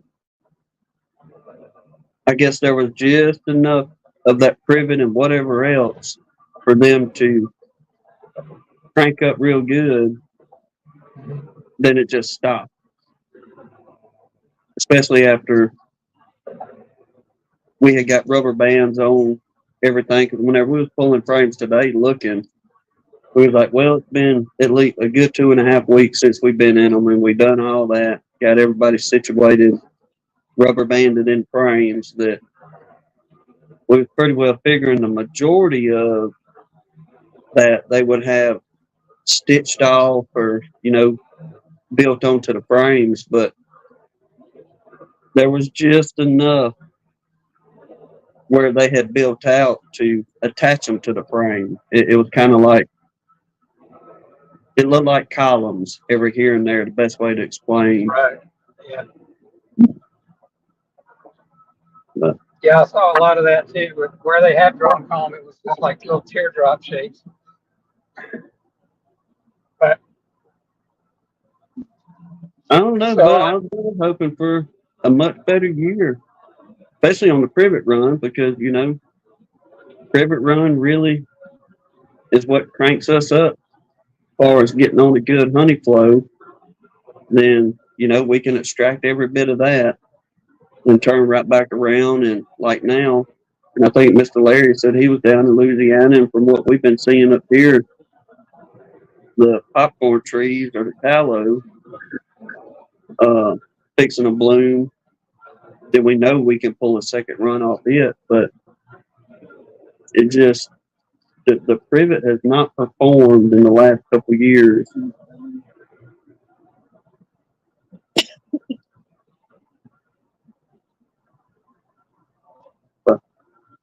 yeah, and I did 2 shook swarms. It's something I've been planning on doing, and I was just waiting for the flow to kick in. And I finally said, well, if I'm going to do it, I need to do it now so they have time to build up. Mm-hmm. So some of those frames that they weren't full shook swarms. I had put some new frames in there earlier in the spring that they had drawn out, so I let them keep those. But took out 8 out of 10 on one colony, and I took out 6 out of 10 on the other. Well, some of those old combs had some nectar in them, so boy, I set off a bunch of robbing. So the bees are definitely, I think, stressed. They're not finding much because the robbing was crazy once that going today. But, What's the big run out there, out that way of Texas, Phil? Like for us, it's the privet. We know for a lot of folks, and you start getting a little bit in the northern part of the states that you get the tulip poplar and things like that. But what's out there in Texas that really? we this is only my 4th year, trying to make honey, and I didn't make much except for last year. I made a little bit, decent amount. But the wildflowers last year were really, really good. There, blue bonnets and Indian paintbrush, and all that. There's like wild mustard and stuff on the side of the road. Yeah. And we had some of that. When the blue bonnets came out, it was actually dry. And I was walking around looking at the blue bonnets. Those don't look right. They look, the petals weren't nice and full. They were kind of shriveled. And then it started raining, and it just didn't stop. Every 2 days, it was a big rainstorm. So we ended up getting a lot of grass instead of wildflowers. I guess that's what was due to the rain. And now the thing that's out there that they're working is called bee balm, lemon bee balm, which is there's a decent amount of that out there. So I hope they're getting some of that. But the blue bonnets and the Indian paintbrush, we do have a lot of that pink thistle. I'm seeing that. So I don't know what they get off of it. From time to time, the mosquito bloom, but I saw a few blooms a couple weeks ago, but I'm not seeing very much of that. So yeah, I think it's mainly that stuff will bloom and then the rain washes it out. It's not able to build up. I think we've got 5 days now. It rained Wednesday and Thursday last week, and I think it's going to rain Tuesday or Wednesday this week. So That's the longest stretch we've had in about 2 months, though. That's 5 days. It's just been raining every 3 or 4 days out here. I'm not going to ask you to look at the comments since you're driving, but Carl, Yeah, read them to me. Carl at 2B Brats, he said, I know you have been working hard. What would be a good honey pool this year? What would be good? I don't know. I mean, last year I got 500 pounds off my colonies in Richland, but if I got 300, I'd be tickled to death this year, the way it's looking. But that's still only 15 pounds a colony, maybe. I mean, that's not much. And I think some of it's probably self-inflicted. I can't do much swarm management, checking them every 2 weeks. And I did this year. I shook them all down into singles pretty early, so I might have caused a lot of swarming. But I've been chatting with Blaine. He's over in Waco, which is about an hour west, and he said they're having similar issues over there.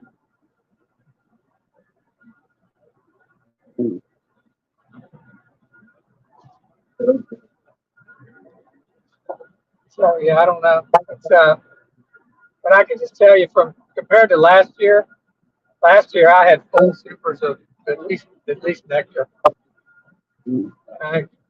I bet I didn't have three, or if I put it all together, 3 or 4 full supers off of 25 to 30 colonies. It's bad. But anyway. Well, Joey, you wouldn't rub nothing in, would you? He said he's pulled almost 470 pounds so far down there in South Louisiana. Yeah, I pulled 500 pounds at the farm, and then I pulled another 280 off my few little hives in Capel. Hopefully they'll bail me out a little bit this year. They're not doing great, but they're doing better than these out here are. But my biggest problem is I've got all these people texting me and calling me for honey because I had it last year and they all fell in love with it. Now I've got to tell them, hey, you better get it early because we're going to be out quick. Get on the waiting list this year. Yeah. I need to sell bees. I did sell 2 nukes this year, but I need to sell 50 nukes a year. That's going to have to be part of my business plan. I'm going to keep this many bees. I'm thinking about ordering in some Hawaiian queens to sell to people that want to keep them in their backyard. Something that would be super killing.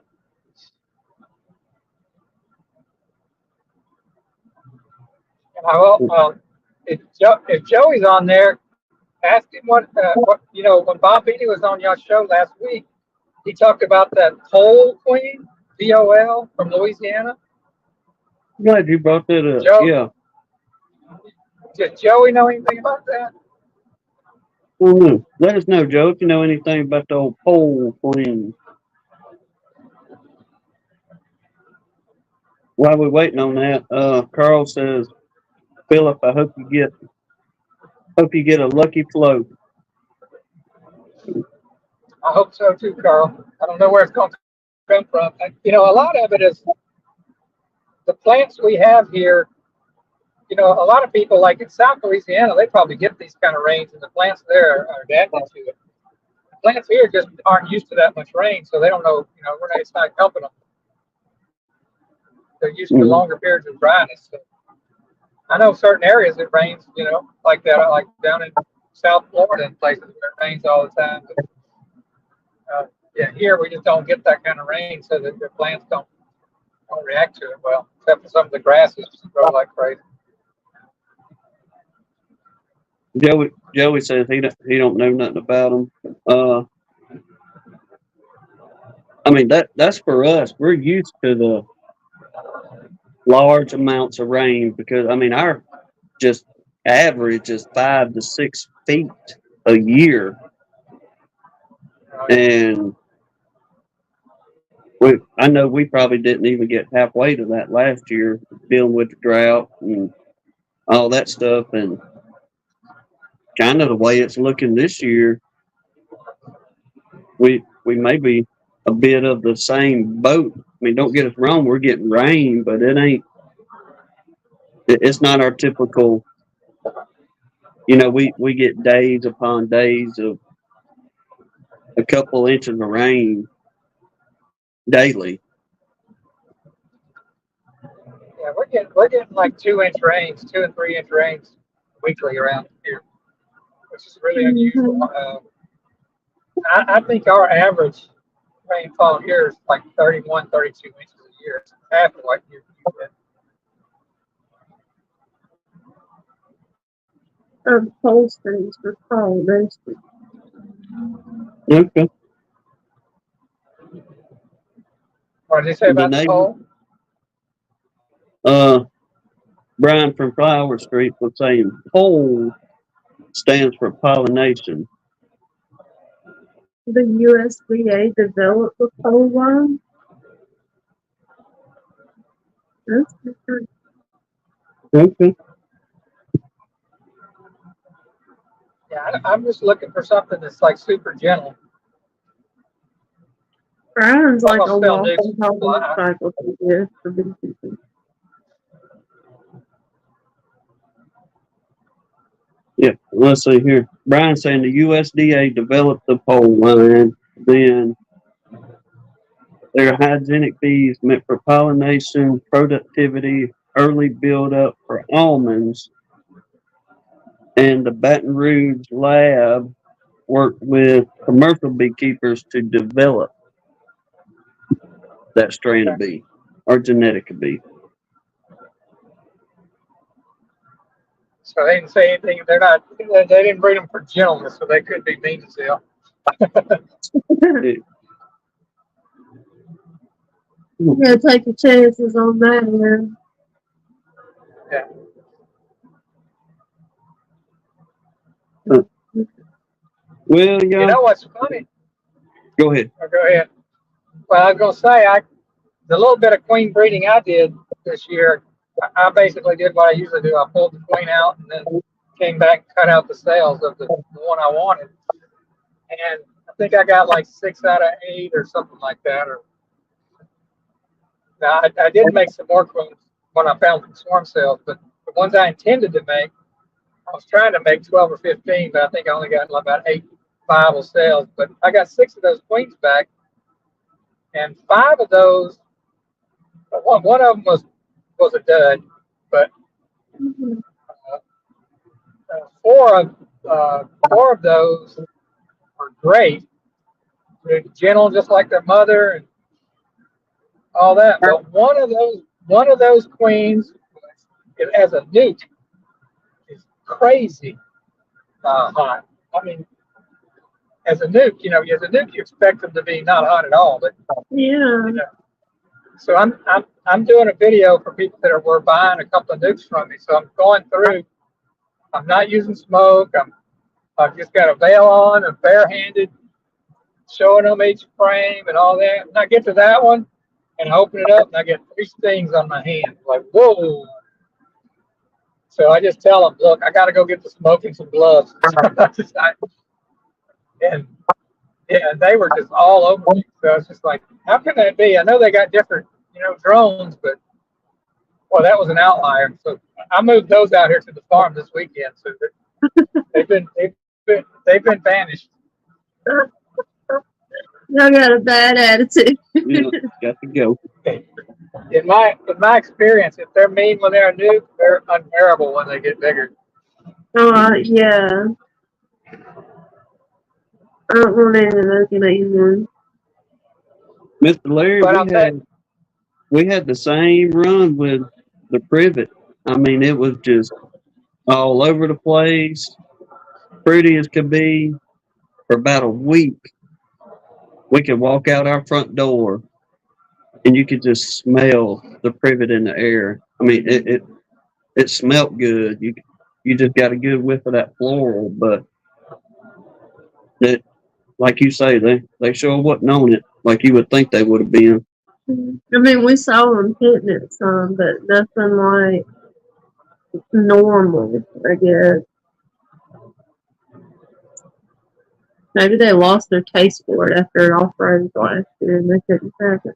Something done happen.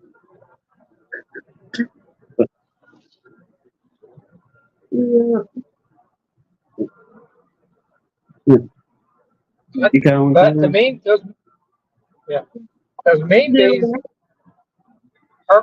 her brood pattern was the best of all of them. That's usually They the built way up faster it too. goes. The mean ones Yeah, as a perform matter of fact, better. I've got a colony. It's actually, yeah, my best producing colony out here at the farm is one of my Texas Deeps. It's packed. When I open that up, they jump all over me. They're probably going to make me 2 supers of honey, which is way more than anybody else. Yeah. Sometimes it's worth the trade-off, I guess. Yeah. Somebody, Yeah. somebody in our boat now. Yeah. That's something we got to watch.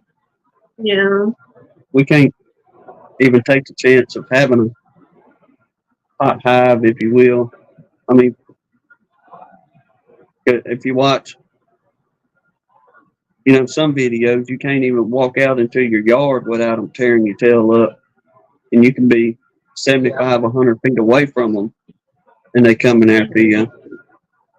And ours are at a minimum, 80 feet from the house. So we want our bees to pretty well. Y'all stay down there, stay on your bee line. We got water. The only reason they would even be drawn up to the house is to get water out of the rain bucket. But other than that, especially now, I try to keep feeding of any kind, whether it's pollen sub or, putting some kind of 1-to-1, whatever it may be. I've even changed up feeding locations to keep the bees down away from the house as much as we can. So,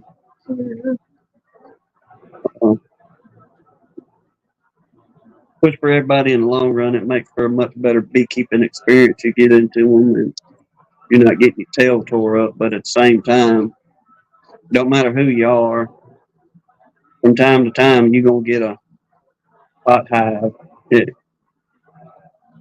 Or at least spicy hive. Yeah.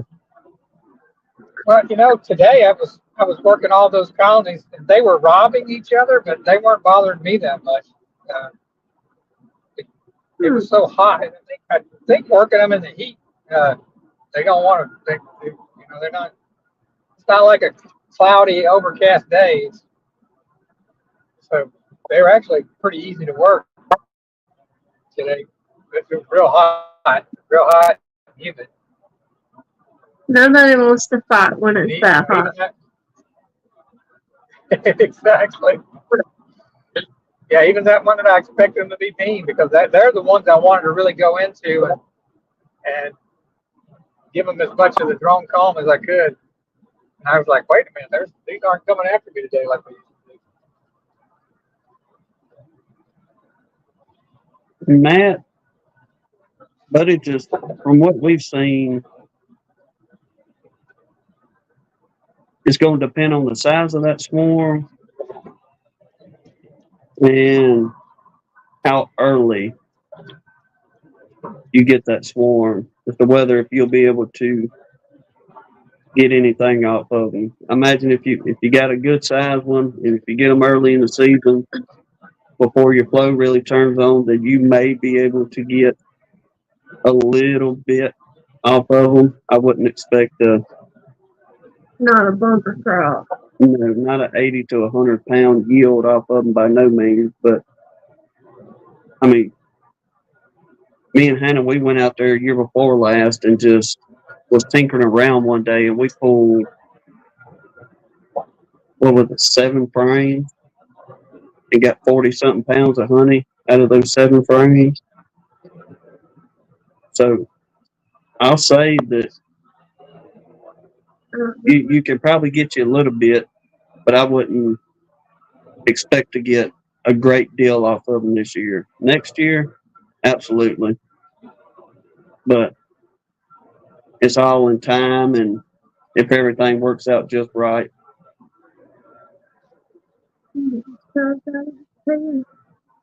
But Matt from Morris Homestead was asking Philip if a hive swarms, we can still make a honey harvest off of it. Oh, yeah, I don't expect to make one off of them, really. That's one of the reasons when I catch a swarm, I usually put 2 in one box to try to get them to make some honey.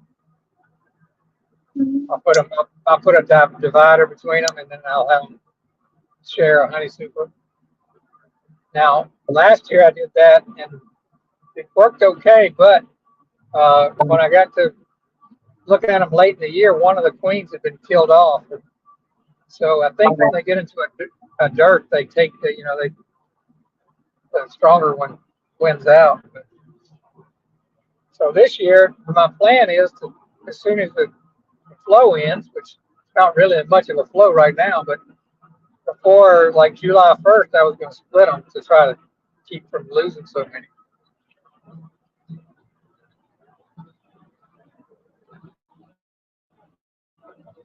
Now you took the words right out of my mouth. I was fixing to type in about Robert said he finally, today he worked 35 colonies without a suit. And Danae was on it. Boy, how'd it go, Robert? That was going to be my question. How did that go? 35 colonies. He bound to have got popped a few times.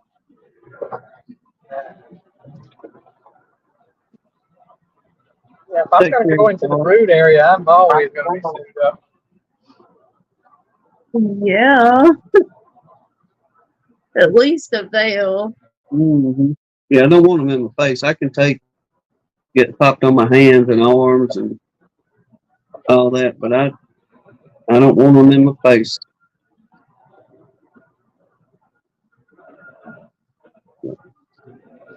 Well, y'all, we are 2 hours and 37 minutes into it. We're going to wrap it up, I think. We enjoyed it. Appreciate everybody coming by. The members, appreciate y'all. Philip, thank you for coming in. Ed, appreciate you coming in as well. Everybody in the chat commenting back and forth. Be safe on the road too, Philip. All right. Before we leave, let's give everybody just one more treat. Ah, there you go. Now they can go have their nightmares. That'll start the week off right, huh? That's right. All right, y'all. We appreciate you watching. God bless you. Lord willing, we'll see y'all on next one. Hope y'all have a good week. All right. Take care. Good night, everybody. Good night, y'all.